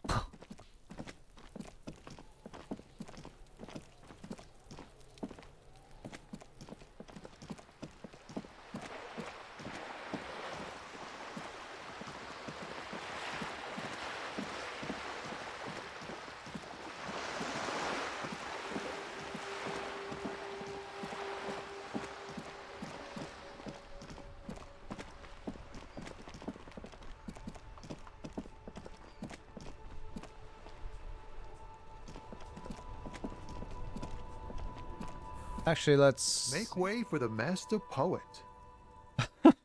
Thank you, Tommy. What do you see in his eyes? In his eyes, an unfamiliar longing. Flecks of brown and gold. Familiar? How? It's hard to say. His gaze wanders southwest, down the street that goes beyond the horizon. The road continues for miles, flowing together with other roads, turning into causeways or bridges, ending suddenly in dead ends, or ramping up or down highways. It forms a crisscross pattern across the land. Where does it lead? Above the Jamrock Quarter, in the form of a raised motorway, and then the never-ending sprawl of Forburg, high above buildings, new and old, the air filled with the rumble of motor engines. Further. To the old south, to the farthest outskirts of Revachol, through the checkered fields of farmland, upstream to the river Esperance, past Montmartin, the border approaches. What's beyond the border? You cannot see. It's out of the city. Up ahead, the mist blocks all sight. A gale blows across your cheeks. It is cold. Before you stands a tall lorry driver with sad eyes. What's in the southwest? Excuse me? He emerges from the reverie. A flinch jolts his frame. The question has touched a nerve. Hell, I get longing. I felt something similar since I woke up. Man, I don't know what to say. Not much anyone can do. There's no helping in absence, you know. I miss my family. They're all I have. My wife, second kid on the way, waiting all the way in Diora. And here I am stuck in this shit, so far from home. Diora? Diora of the Seven Seas. It's on the other end of Le Caillou, pretty much. On another island called Laurentide, off mainland. We've got a little place there. Can almost hear my kid laugh when it snows. What's it like to miss someone? What's it like? Good. And bad. Yes. An ache that brings you joy. I think of them a lot. I dream up these silly scenarios in great detail of living with them. It comforts me. I envy you. But it brings you comfort, that is. What about you, Copman? You missing someone? No, it's scarier than that. You're pursued by a hunter, smelling of apricots and sorrow, and the past. No, I feel hunted. Hunted? By what? By a shadowy figure known only to me as the ex-something. An ex-wife?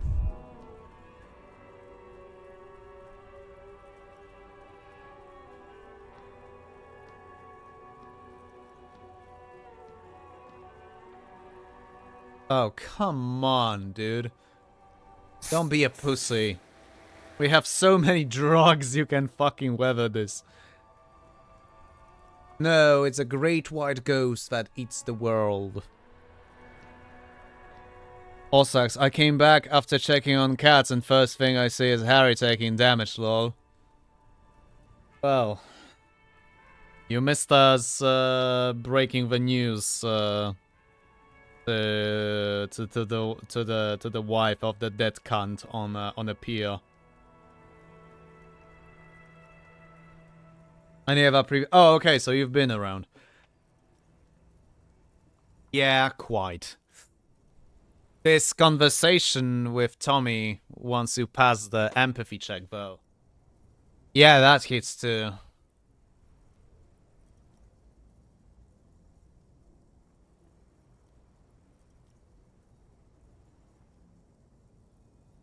Actually, you know what? Whatever it is, one thing is for sure. It's not my ex-wife.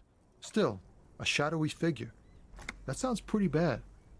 I hope that doesn't happen to my marriage.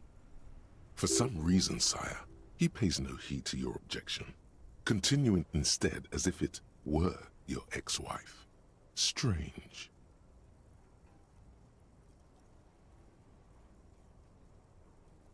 Don't worry, I'm certain nothing bad is ever going to happen to your marriage. Yeah. In marriage, you never know if you're doing the right thing. I hope we're doing our best to keep ours together, but anything can happen. Look, man. Thanks for this. It's nice to talk to someone. I know it wasn't easy to ask, so I hope you find your way through your own troubles. Thanks, Tommy. That's all for now. Bye. All sucks. No, I didn't miss it. I went after you finished it. Right. Disco Elysium is a game of hits. Hitting you straight into feelings and making you want to hit certain people. Kuno!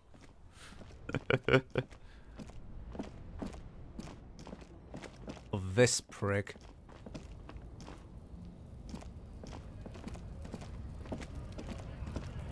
Fuck you. Welcome. Little piece of...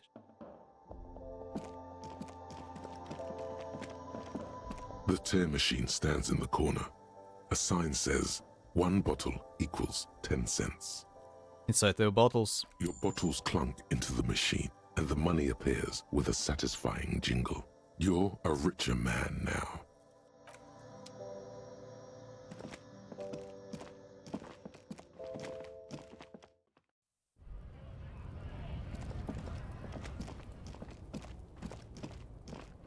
Harry the Tear Tycoon. Where?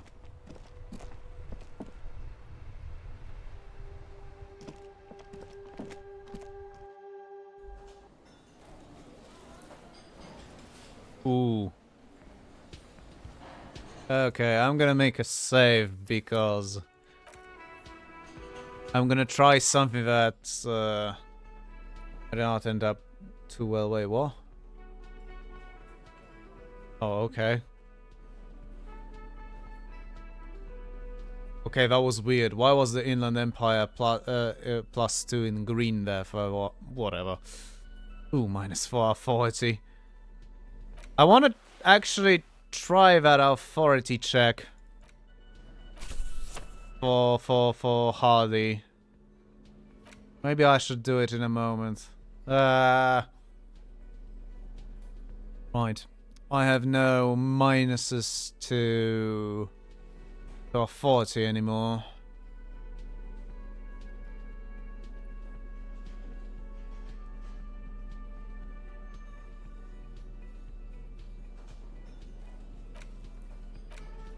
Drama. Authority, they're on to you as they're on to me. On to you. Seriously, nothing to plus authority apparently. Oh. Or maybe I'm just blind. Sorry, let me take an additional look.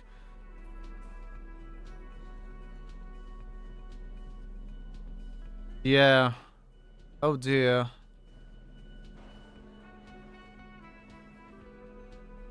Okay.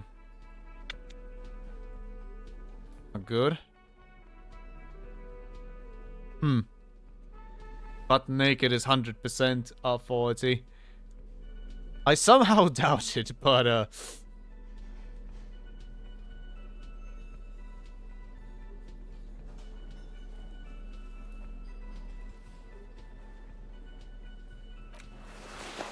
right.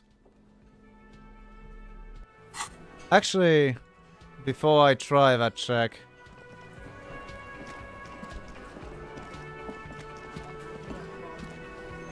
Oh, who are you? Can I help you? Guards, I found a new bird for the whirling. Give me the ruffed grouse. What is this thing? The man takes a stout bird. I wanted to apologize for breaking the great skua by bringing you this ruffed grouse. Okay. Okay, well, this is actually a nice bird. A competent piece of taxidermy. I can fix it to the plaque and have a new bird in the establishment, I guess. So, I don't know. Thank you. I'm gonna go with thank you. People just don't know how to accept gifts, especially taxidermy. He likes it. He likes the bird. It solves his broken bird problem. I feel good about our work here today. It's all about the little things, like bringing people random stuffed animals. Oh god, I adore this man. It's not actually about that, but he likes it.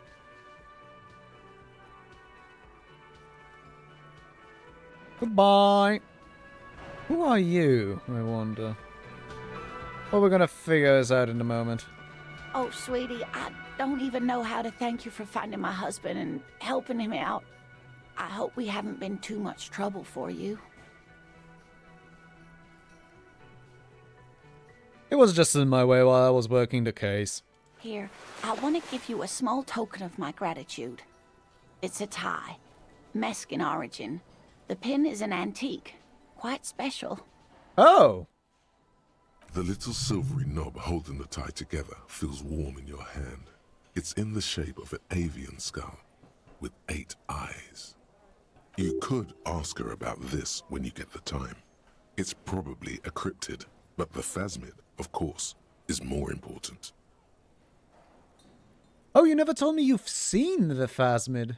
Oh, you don't want to hear about some old woman's ramblings. Ramblings? Nonsense. Your description of the phasmid is the most precise I've ever heard.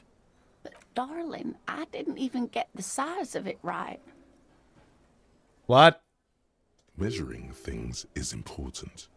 How did she get the size? You were a child, my dear. Really. It's extraordinary what you were able to describe. Now go on. Tell our friend about it. He's proven his interest in the field. Reflexively, the lieutenant read his familiar notebook. Well, it was summer. I was building a racing track out of sand on the beach near a tall stand of reeds. Quite a tall one. Many times my height, I remember. When, all of a sudden... Wait, what was this and how old were you? I'm getting ahead of myself. I was 5 and a half in Betancourt in the suburbs. My grandmother had a summer home there. She'd just started forming memories. Real memories. Not the billowy haze of infanthood. I don't think I follow empathy. Betancourt got bombed in the war. It used to be quite near, circa 20 kilometers from here. On a cityscape scale, it is admittedly close, but I wouldn't call it quite near myself. What happened? The strangest moment of my life. I looked up and one of the reeds moved. Not like a plant, but like a living thing. It stood up and looked at me. Its body unfolded like some antique toy. I've never seen anything like it. I didn't know this can happen, so I reached my arm and touched the thing. It felt just like a stalk of reed, but it moved, swaying, towering above me. After a while, 20 seconds, a minute maybe, it left, went into the reeds. Did you follow it? I tried, but I was only a child. There was mud and high water. I couldn't see it anymore. I was just standing there knee-deep in mud, looking around me. Then what? I ran back home to my grandmother and asked her if reeds could walk, and told her they were looking at me. Of course, she just laughed at me, but I knew what I'd seen. For years, it was a story I told at parties when I wanted to impress boys. That sort of thing. Of course, most people just took it as a strange, amusing anecdote. So did I, honestly. But then I met Morel. We were on a date. Can you imagine? She tells me a story, and it's the most detailed report of the Insulindian phasmid I've ever heard. The sounds. She told me it hissed. It did, yes. Like reeds in a gust of wind. The way it moved, the colour. How some of its limbs were white, like marble. It matched perfectly with what I know from other accounts. It was amazing. If it weren't for Lena, I might have given up hope years ago. It's no exaggeration to say that she restored my faith in my profession.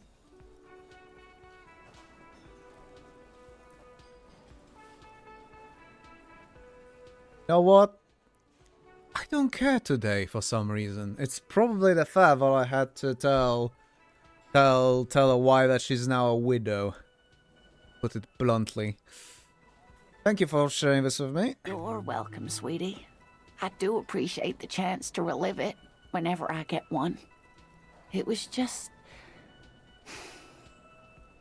such an impossibly sunshiny day. So warm. And she could get up and walk right into the reeds on her own. Into the mud. Anywhere. Oh. Yeah, that's all for now, ma'am. Thanks, empathy. Now I'm even sadder, you dickhead.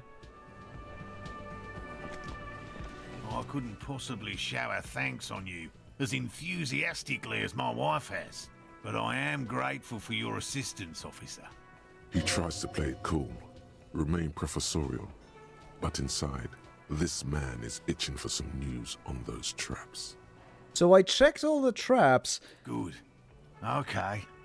And? And one of them was empty. Completely empty? Yes, there was nothing in the trap. No locusts, no phasmid. No locusts? No phasmid either? That's not ideal, but...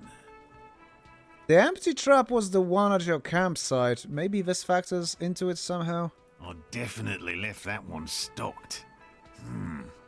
Right from the campsite? Just means the Insulindian phasmid is even more clever than we thought. She's engaging in a well-known self-deception called motivated reasoning. You should correct them. Of course, more clever. Yes, the Phantasmadeia picked off the locusts and escaped. This is good news, though we'll have to reconsider the design of the traps, make them more secure. Another trip to the reeds.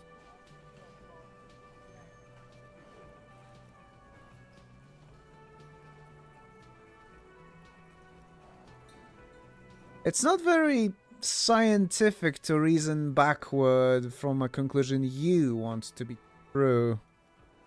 I appreciate your concern, officer, but please leave this to the experts. Unless you have an alternative hypothesis you'd like to venture. Actually, no. Excuse me for getting emotional.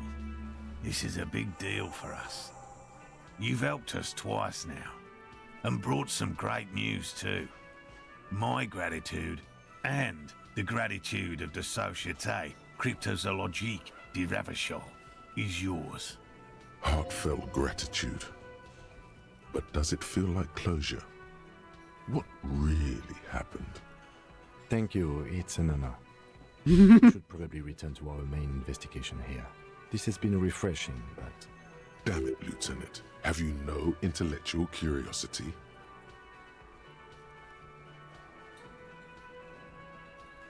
Oh, come on. I didn't insult him. Did I insult him? mean, he acted insulted, but I didn't fuck. I'll just get going.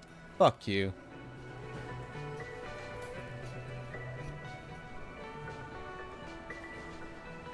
I'm practically a shrink minus a diploma. Yeah, tell yourself that.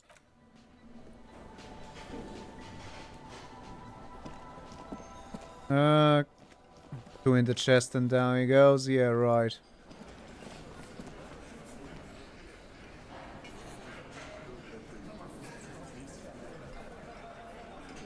It's you again. What is it?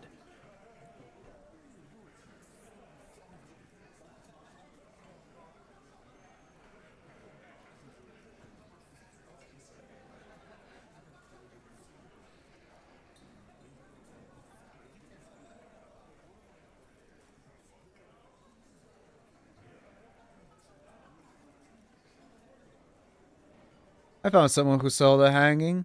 A witness. A witness? You ain't got shit. The locals would never come to you with this. That's just tactics, Titus. Next, he's gonna tell you one of us already rolled on the others, and is in witness protection. My witness isn't a local. Well, let's hear it then. Who is your mystery fella? He's not alarmed by the sudden appearance of a witness, but he is surprised. This goes without saying, but nonetheless, don't give out his name. Let's just say he's a high-ranking government official and leave it at that. Yeah, right. Like we wouldn't know if an MI plant was in our town. Nice try, right? MI is short for Moral Intern. Ah, Moral Intern fuck. is short for Moralist International, the coalition that runs Revachol. Fuck off, Encyclopedia. I've seen this shit a million times, Titus. Fly fishing. They are desperate. Tell us, Copper, what wacky claims did he make? The witness said the hanging went down very quietly. No shouting, no commotion. It's you assholes that feel the need to go around like a fucking brass band. The Hardy Boys are dead silent. Yeah, fuck you, Shanky. Yeah, it's like they put cowbells on you before they send you to the streets. What's with the cowbells, policeman? They're avoiding having to answer this question. I'd imagined you guys drinking and singing lynching songs. What's with the funeral silence? We were drinking, weren't we, guys? I hit the bottle hard. I was drunk as fuck. Right, I'm convinced, Glenn. Nothing off here. Just a regular hanging. Bullseye. Glenn looks around uncomfortably. The lieutenant hit a nerve. The witness said he saw two people of Arapajite descent and one mask. Arapagite? Boss, I think he's trying to say me and Theo. Eugene, you're fucking stupid. Well, yeah. What is confusing you? Eugene, Theo, and Elaine were there too. I already told you. We were all there. The witness said it all looked like a surreal play. Those flaccid MI cocks with their culture language. Everything's a surreal play or sublime whatever. Doesn't mean anything. It means the whole scene was long and drawn out, like it was from a film. Like it was a put-up. What is this fella's problem? Sorry we didn't make it more action-packed. It wasn't the first thing on our minds, you see? Shanky. It's Shanky, right? I thought there's something wrong about the lynching story. Now I know there was. You don't know shit. I know you are lying, Shanky. He writes in his notebook about enough about the witness. Some witness. I pulled the same shit. Came up with some shit, then went and said it to people. Get a reaction. Don't have to go to cop school to try that. You don't have to go to school for shit. I never went to school, and I'm doing great. Yeah, as seen on TV, so to speak. You're doing a hell of a job, man. Hell of a job. So much bluster to hide the fact that they're uncomfortable with you having this info.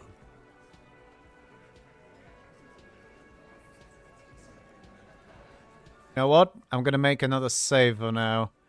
But I'm gonna try that authority check. It might probably... It might not end up well. I wish I had some additional bonuses for authority, but... It's you again. What is it?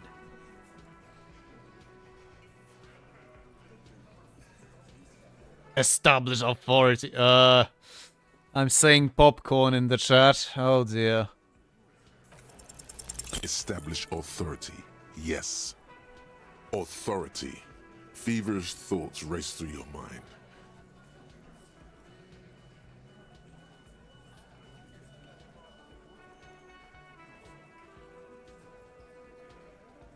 Kim, I need your gun.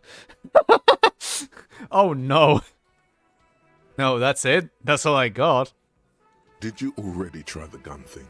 I hear the gun thing is excellent and has great results.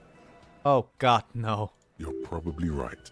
The others are only there for filler, to make the gun thing pop.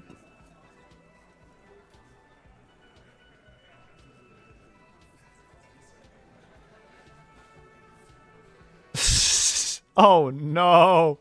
I hate it here. Oh no. Oh fuck. Oh, okay. I'm the only... Jesus Christ. Kim, I need your gun. Why?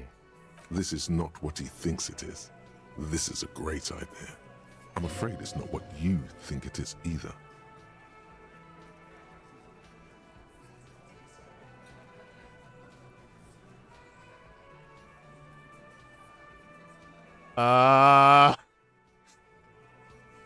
What the fuck is Everybody calm down, it's only a demonstration. Kim, the gun, please. What in the name of fuck are you doing? But I don't want to give you my gun, not after the last time. God damn it, Kim. What the fuck is happening, Titus? What are they whispering about? Easy, Shanks. I want to see where this is going. Oh no, I see where this is going. I'm not scared anymore. I know what I have to do. And what is that? He does not like that phrasing. Neither do I.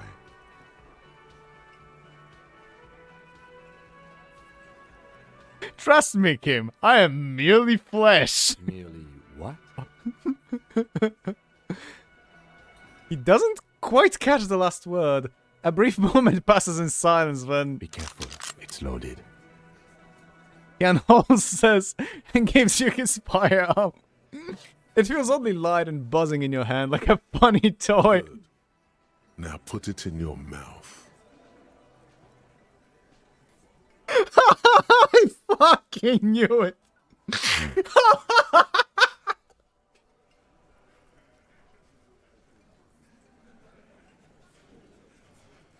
I am uncomfortable as hell. Thank you, authority. You stupid fucker. Put the barrel in your mouth. What are you doing? The short cold barrel touches your lips. It tastes like iron and hell. Oh shit, this can't end worse as Warwick Ossax. I so wanted to back up from that failed check. So hard. Genuine panic flies across the lieutenant's face. Fellas, you getting any of this? I'm going to kill myself now, you fucking whore. Deranged cop kills himself. Citizens in shock as a deranged law official reportedly from the 41st precinct shot himself in the head last night in the middle of a crowded cafeteria in downtown Martinez. The exact details of the incident have not been revealed, but first-hand witnesses claim that the officer was making a point. Can't say I'm surprised. Lawrence Gart, manager of the Whirling in Rags cafeteria, where the incident took place, commented he was extremely unstable and had threatened to kill himself before. Oh, you actually did. Probably preferable of what I did. What did you do?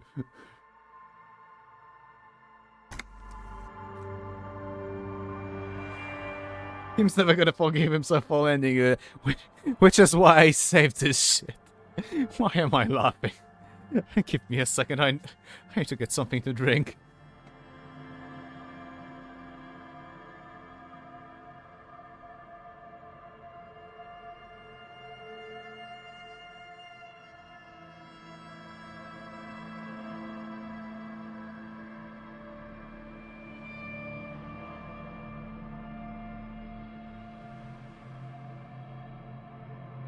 Fail that check again and see other options? No.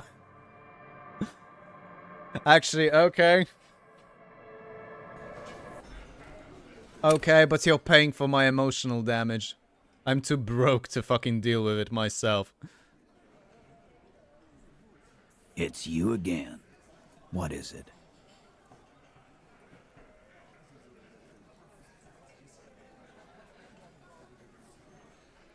I'll be laughing if it... As you look around this room full of sweaty men, swearing, drinking, spitting out tobacco, does this look familiar?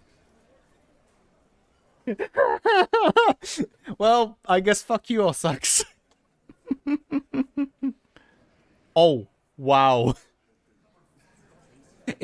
I literally hit it just point blank exactly. Where have I seen this before? You believe the place was called Precinct 41. It was also filled with, almost exclusively, men. Sitting on desks, talking shit and wasting time. I get it, Titus. You guys really are the authority around here. Huh? You must be. You're just like real cops, drinking beer and sitting around with your dicks in your hand. You got a problem with beer now? Not quite there yet. Push on. No, I'm also a big fan of beer. And jerking off instead of helping people. You saying we don't help people? I've been doing this job for 10 years. Martinez was a dump before we put this outfit together. They don't know, man. They weren't here. We had 3 shootings a week, kids dead, fucking graffiti everywhere. You cops haven't shown up since the 30s. Congratulations on the graffiti removal. All I see is you sitting around talking about Monica's titties while there's a rape victim. So what? What do you want from me? We took care of that fuck.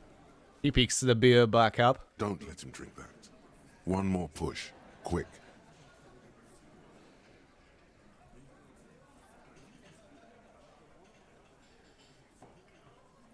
It's not about who did it, it's about the victim. She needs help. Titus? He looks at her. She stops mid-sentence. That's it. You got him. He's going to give it up, but on his terms. You wanna help her, cop? Fine. I'm gonna let you help her, but you treat her with respect. If you don't, if you question her, harass her, a freight train of pain, buddy. What is her name? The lieutenant takes out his notes. Placia. I'm on due. She's staying here. Oh! With the Whirling in Rags. A real pretty one. Silvery jumpsuit. Blonde. That's Amonju. With an O-U. Shit. The girl. The girl upstairs? That can't be her. She knows you drank so hard you forgot you were a cop. Miss Orani Disco Dancer. Actually... fuck. Fuck's sake. Not in my playthrough, sex. Sure. Why not? You've probably seen her around. He nods upstairs. Let's see him undo. Cool. You inexplicably add cool after the victim's name, but no one notices. Your spine is too damn straight. None of these people would ever suspect you've met her. Calm, normal. Try to forget this little hiccup. What was her relationship with the mercenary? Relationship? There was no fucking relationship. He raped her. That's their relationship. Something is off here. His anger is possessive. Was like that karaoke incident all over again. Or like some of the other girls he was harassing. Okay, enough.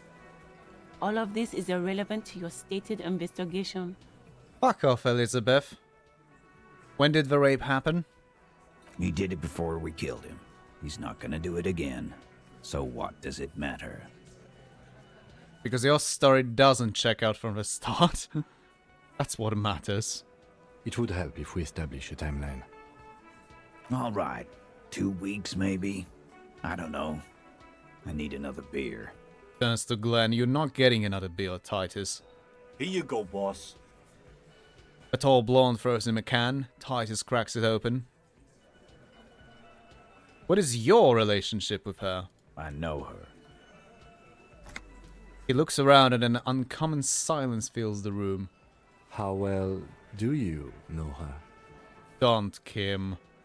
A small twitch in the corner of Kim's mouth. He has a hunch about what knowing means. You know, voice acting is fucking excellent. If you could hear that twitch they just described, because I did just hear that. Well enough, Copper. We party. She's been here for a few months. Crosses his arms. He tries to make it sound real casual, but the muscles on his neck tighten. She's not from around here. You mean Revachol? Nah. Our Miss Aranye disco dancer is an immigrant or a drifter of some sort. Been staying over here over the winter. Don't you give her any more trouble. She's just had some bad luck, that's all. Shut up, Angie. She doesn't need your help. Titus gives them both a look. They fall silent. You said you partied. What did you mean? What do you think I meant? Sex, drugs, and karaoke? Yes, yes, and no. Got something to say about it? Not a question? God damn it. Get it over with already. Thank you. We'll talk to her. Remember what I said. Freight train of pain. I'm going to take off now.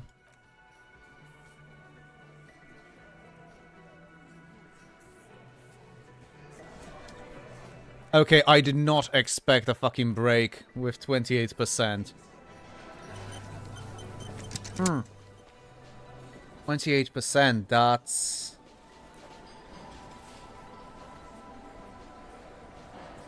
I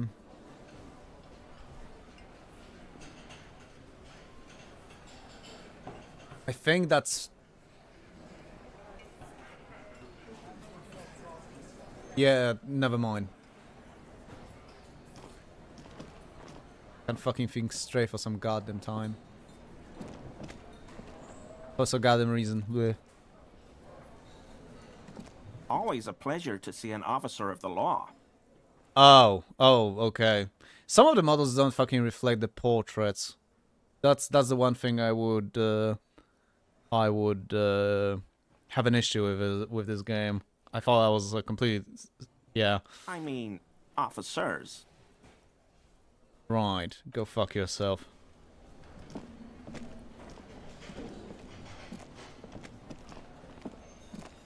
Actually, I think my empathy drip could help.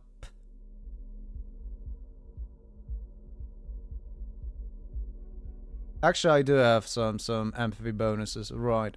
Oh. Oh!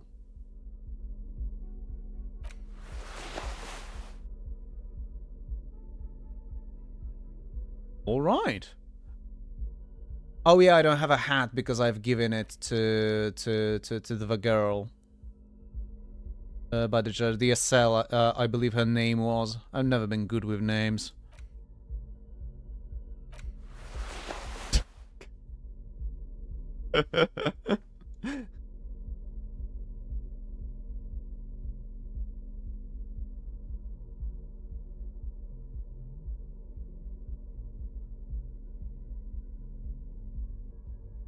Let's embrace the ridiculous attires, I suppose.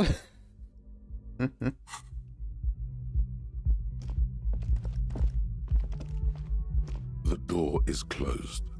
Knock. Who is it? A woman's voice answers, muffled by the door. Tired. Controlled. This is the police. Can we come in? Come on up. The door is open. I'm drying my hair. Sounds like it's coming from upstairs somewhere. You could snoop around before going up. That's the idea.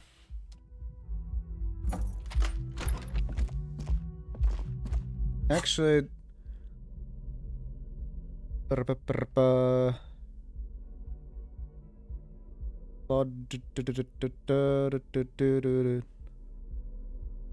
Really? No perceptions. I need to at one moment I need to fucking oh.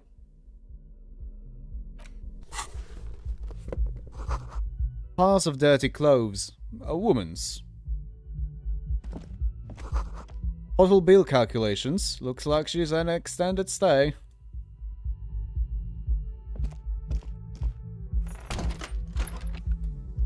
Ooh. Ooh, bottles. Yeah, damn it. Money. I mean tear, but, you know, I have the magical powers of turning tear into money. God, I wish that I had those in real life. You see the yard below, the corpse is no longer there. I wonder why. This medicine cabinet is full of wares. Sheets of pills, haphazardly stacked, one on top of the other. There's also a toothbrush somewhere in there. Look at the toothbrush. It's been used quite a lot, but not for scrubbing blood off towels, or anything else interesting, it seems.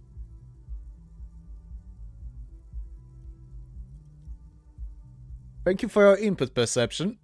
Look at the medications. Pharmaceuticals line the shelves. Sheet upon sheet of pill bottle next to pill bottle. Acetylic acid, APAP, eye drops, blood thinners. That's quite a collection in here. Anything of note? The bottles. Pill bottles rattle like bones as you search the cabinet. Paracetamol, histoperidol, something in a foreign language you can't read.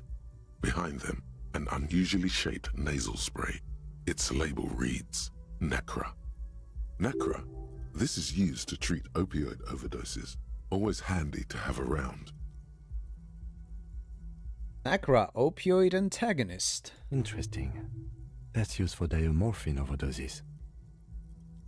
Lieutenant nods, then looks at the door. You could say he's on the lookout. There's the pill sheets. Among some foreign, probably Messinian or Gotvaldian, marked red blister packs you find. What do you find? This is going to take a little know-how. Chemical hangover. Seriously?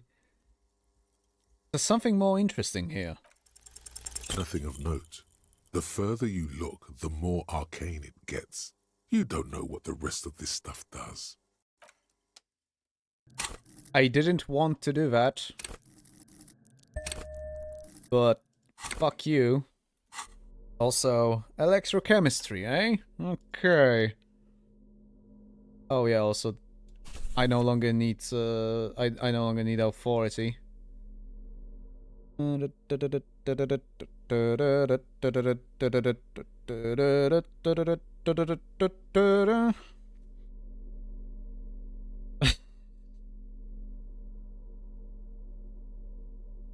From, right.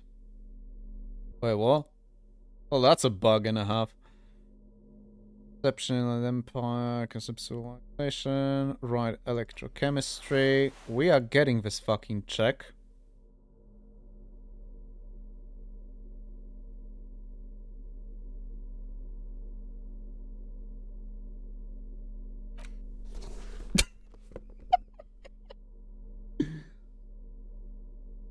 Sorry.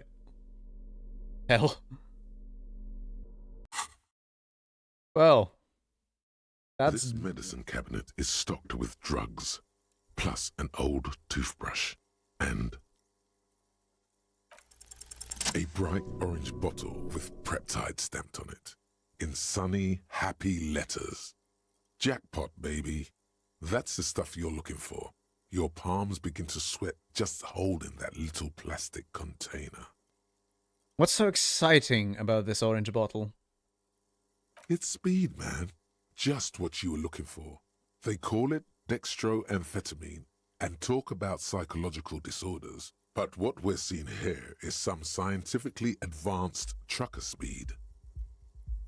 Tenant, I also see a brand called Preptide. Preptide, a euphemism for pharmaceutical amphetamine. Prescription speed. The fuck are you waiting for? Let's get super fucking preppy. No. I'm just going... Fuck you, electrochemistry. I just wanted you for this. I just needed you for that one check. Right, let's get a little more proper. And also, actually, maybe let's get the composure boots. I don't know. I'm getting the sinking feeling that the composure might help. Or maybe not. Or maybe we're just fucked. Because that person was the first person we met after our, shall we say, rebirth.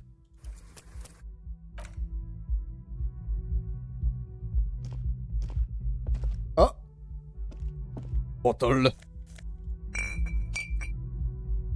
Yeah, there we go. Ooh. The bed has been hastily made. This window is pristine on the inside, unlike the one next to it. Light from the desk lamp reflects off the glass in an untarnished golden halo. Run your finger across the surface of the glass. Smooth as ice. There are spots of mud and rain on the outside, even smudges. But the surface of the window is clear from the inside. No chips, no hairline fractures. Following your lead, the lieutenant leans in closer to inspect the surface. This window was recently replaced. Looks like it, yes.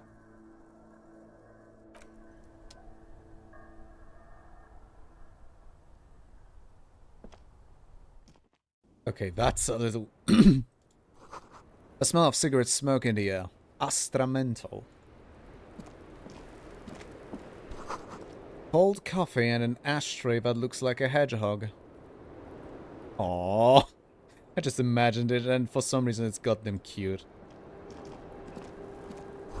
Look, a handful of dried white wildflowers. Just as you look at the flowers, a gust of wind raises them from the roof, picking them up in the air. Move your hand, fast! The wind brushes them off the roof. They're gone. Fuck's sake. Okay, so I'm getting a 20-something% chance for authority that I should absolutely have fucking failed. But I can't get a check for 72 and a check for 83. Got it. Coincidentally, go fuck yourself, game. What's over here, though? Well, maybe after that. Welcome to the roof. The young woman has a cigarette in one hand and a cup of coffee in the other. Her hair is still slick from the shower. Below her silvery jumpsuit, An athletic young body, built long and lean. No. I'm sorry for the mess down there. The cleaning lady hasn't come by in days. I'm beginning to wonder if she ever will.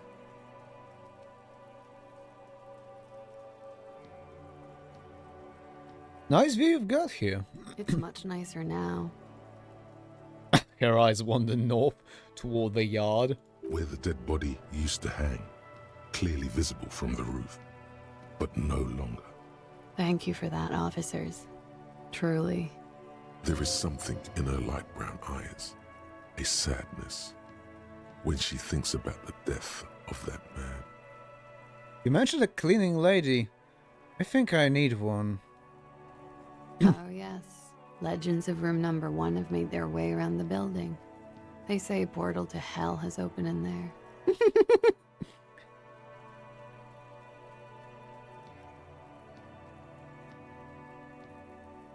Disco Infernum. They also say that's why the cleaning lady quit. Because of the Infernum. I'm Kim Kitsuragi. I'm a detective from Precinct 57.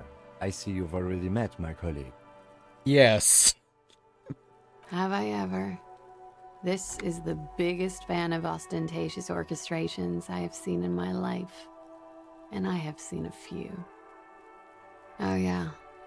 Life gets hard, but we go on. Ossax, damn it, Harry. The chorus of the 35 single, megaphoning the entire human race, instills you with the fuck it all swagger that prompts one to plow into grannies on your morning stroll. Plow in... That's a way to put it.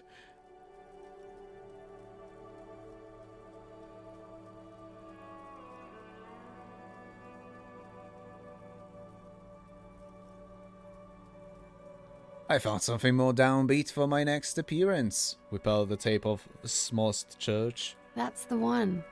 The small, sad church song. I've missed it. I really have. You have? Why? The small, sad church song tells it like it is, detective. Sad. It's no mere turn of phrase. This young woman has a deeply rooted understanding of what sad means. Miss, we are investigating the murder of the man down there. The people who put him there have asked us to talk to you. It wasn't exactly like that, Kim. Huh. I see. Takes a pensive drag of a menthol cigarette. What could she be thinking of? It's hard to say. Her shoulders are relaxed, her eyes on the cigarette. Kim, I think you have pushed a little too hard there. It's like she's disappointed this wasn't about more entertaining matters.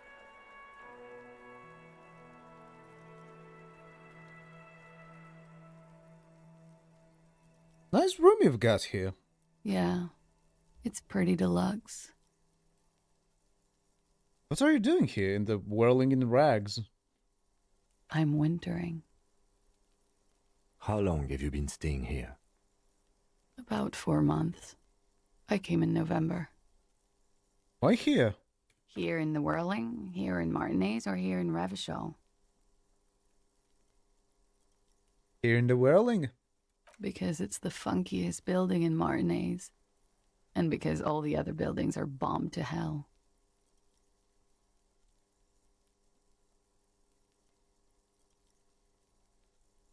Actually, oh, does that actually lock me from the other... Oh. I'm wintering. How long have you... Oh, never mind. About 4 months. Okay, why Here here? in Whirling, here in Martinez, or here in Revachol? I'm actually interested, to know all these. Why here in Martinez? I heard this is where the washed-up disco has-beens go.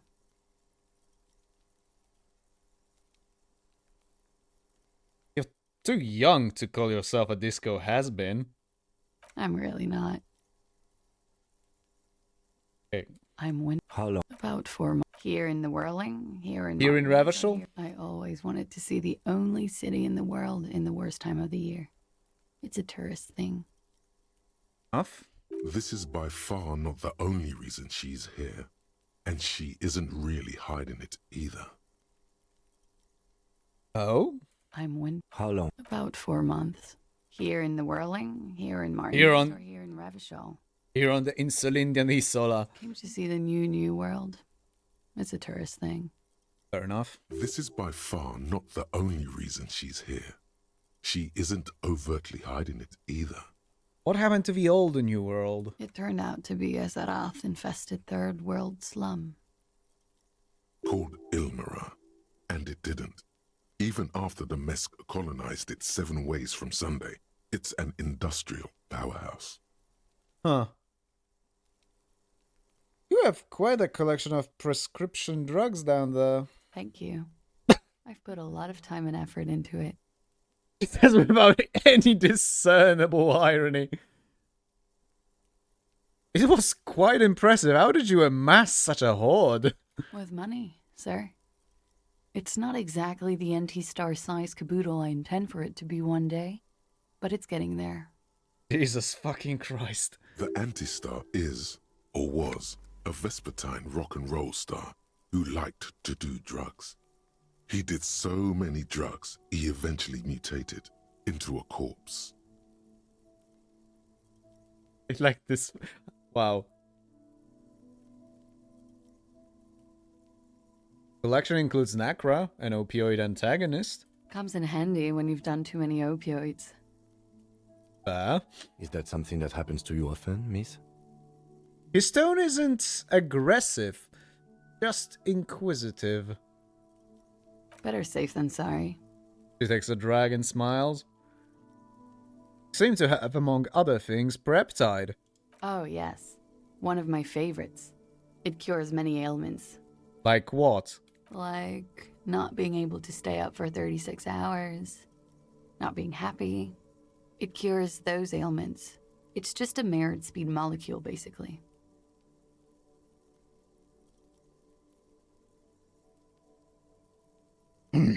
It has nothing to do with not being happy, but tangentially at best, but that's besides the point. Anyway, that's all as far as that goes then. Very funky. Takes a drug looking you straight in the eye. That window is new. It is. She moves slightly to your left to check her reflection in it. The lieutenant makes a note in his notebook. He finds the answer unsatisfying. I've other questions for you. Okay. Takes a pensive drag of her cigarette. Watching herself reflected in the bedroom window, tall and sparkling and draped in smoke.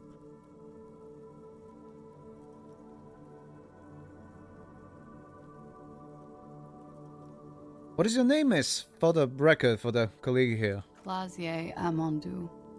Same name that Titus gave you. It sounds Oranese, as does her accent. Her birthmarks also signal Oranje. You don't know why, but Oranese girls tend to come speckled with them. Are you from Oranje? Right, sir. Vredefort, Republic of Oranje. I guess you could say I am an Oranese expatriate. Wasn't the tattoo on the hanged man an Oranese map of the waterways? The thought begins to form in your head, then dissipates. Something for later. Huh. How old are you? I'm 28. Do you do, miss? What is your specialization? Something stupid. What's that? Oranese lit. Oranese lit. Oranese literature. Ah. It's what I studied at the university. What is Oranese literature about? Fear of failure, fear of death, how it sucks to be Oranese. All national literatures are. Only the name of the nation changes. What about Revacholian literature? People sometimes reveal things about themselves when they discuss such matters. Revacholian literature too? No. Revacholian lit is about how magnificent and serious Revachol is. It's about how you have to save the world.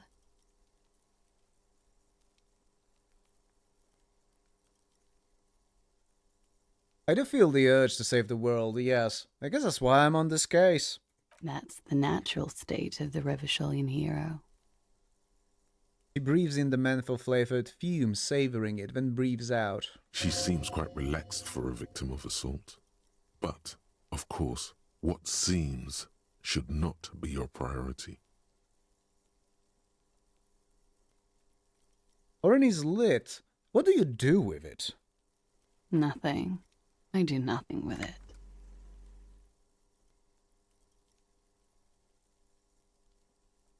How do you make money then? Money is very important. Show us some money. Come on, Harry. Cool. I've made more money by just being than I have with Rani's lit. Being what? Many things. A roller skating instructor, a secretary, Miss Ranier 37.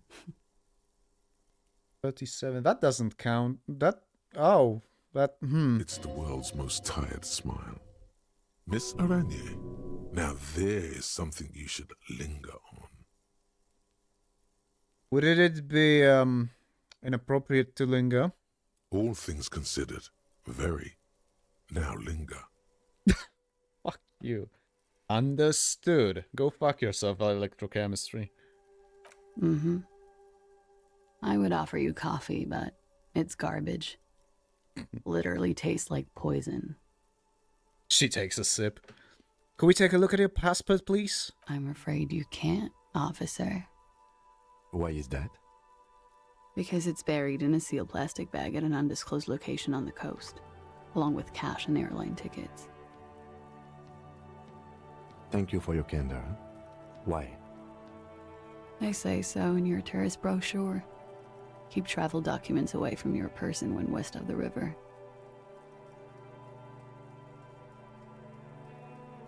How do I know you've told us your real name?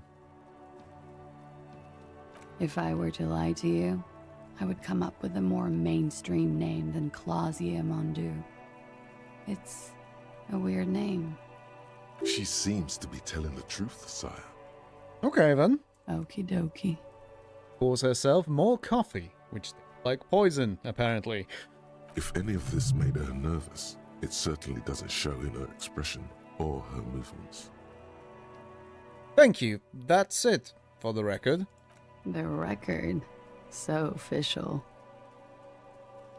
They tell us you were raped. It's a bit early in the morning for raped, isn't it? Actually, it's 8 p.m. She sounds positively buoyant, vivacious, totally unbothered. Actually, it's evening, miss. Is it?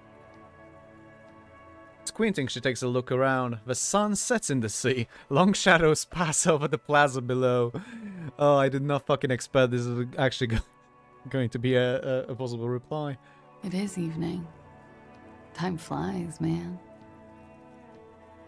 So, were you? Yeah.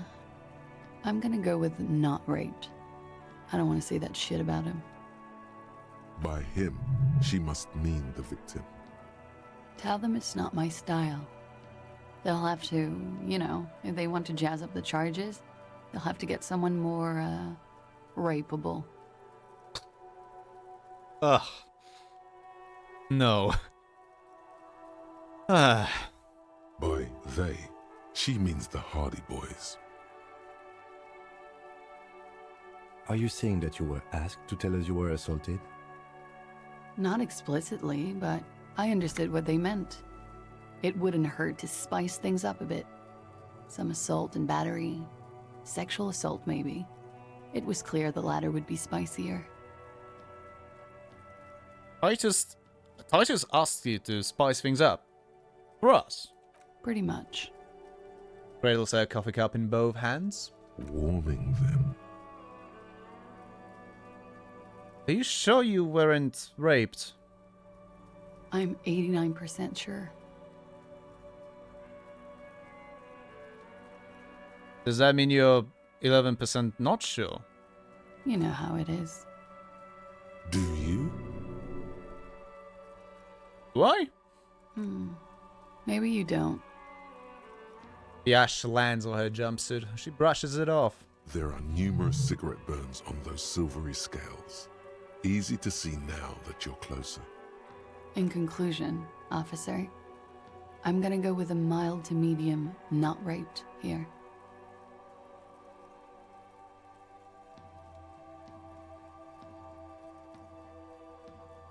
No one deserves to be raped. I'm sure there is one person in the world who does. I mean, there are so many people.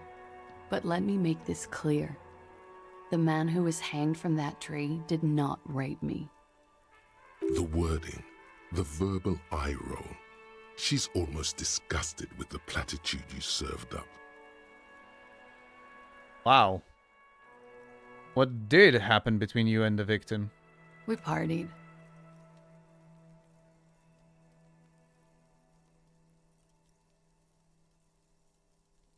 Wait, partied? Where have I heard that before? A lot of partying going on. From Titus. About her and Titus's relationship. That's where you heard it. What kind of partying? The kind I do? With all due respect, sir, I think we partied a little harder than that. Other than this, I didn't know it was physically possible. Oh, it is. You're still alive. Fucking hell. What did you do when you partied? We drank, sir. A lot. For weeks, basically. We had that effect on each other. We made each other drink harder. That's why I liked him. What else? Stimulants. Speed also has that effect, making you drink harder. And then drinking harder makes you do more speed. It's quite the combination. We also had sex. Were feelings involved? A little. The drugs were good enough, and we did enough of them. How did you two meet? The lieutenant's voice is quiet, calm. Downstairs, at the bar. He was on some sort of assignment, a military man, as you probably know. Had a cool, scary scar. When was this? A month ago? Something like that. It must have been hard for you, seeing him there. Oh, yes. I've had a great view. From the roof, out of the bathroom window, in my dreams.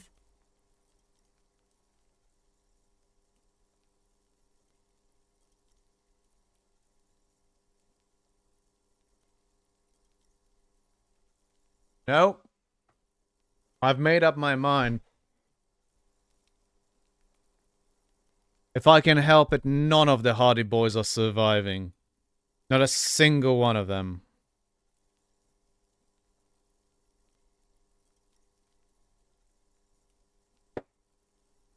A bitter cringe. It hurts. You look to the lieutenant. He takes a small step closer. You called us, the RCM. Yes. Jackpot. Say nothing? I made it. And I would appreciate it if you didn't tell everyone. In Martinaise, they call it snitching. Reporting crimes is confidential in Revachol, miss. The caller's voice was disguised. I didn't exactly disguise it. I just muffled the mic and nicked the landline a little. Nicked it? How? With nail clippers. And I diverted some radio fuzz into it. Into the cold wire. That's actually pretty ingenious. So, she's God's mystery foam cutter. And in the process, you broke the landline downstairs. Did I? Fuck. I didn't mean to. I had no idea what I was doing.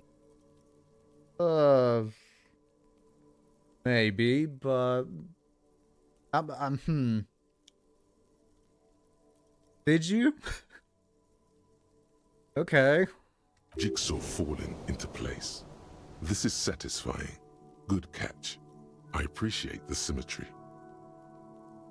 Still, that's pretty clever tempering. Simple and clever. Crossing the lines like that.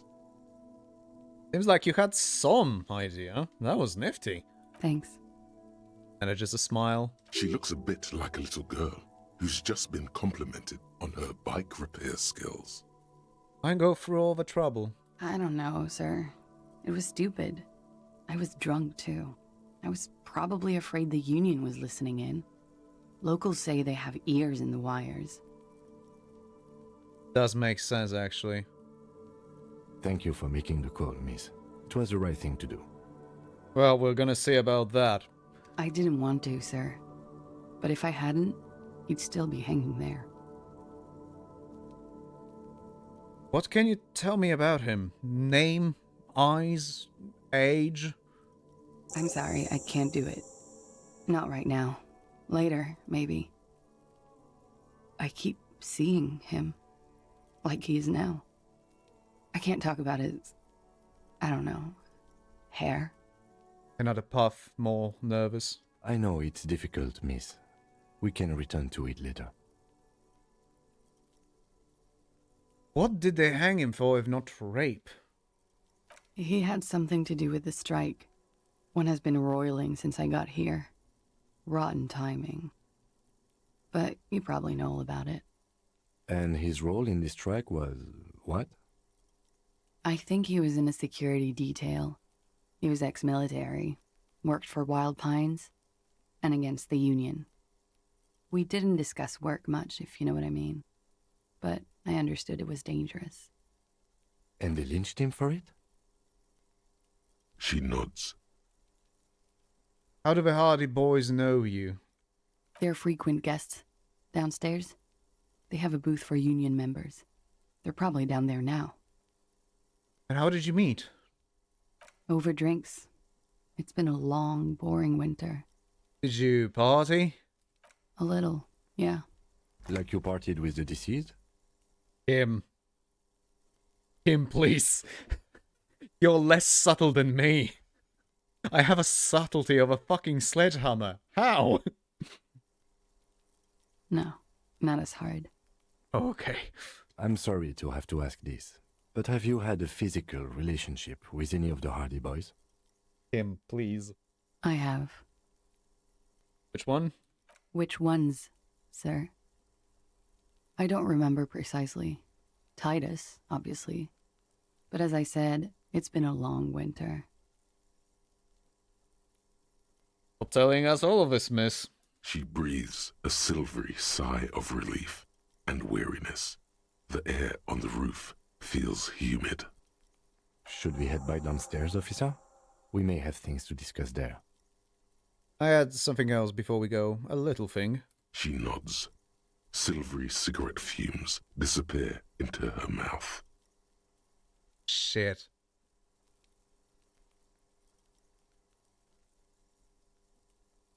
Yeah, let's return to this later, miss. Why not?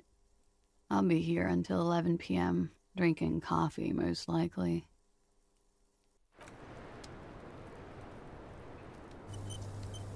Wow, that was... Right.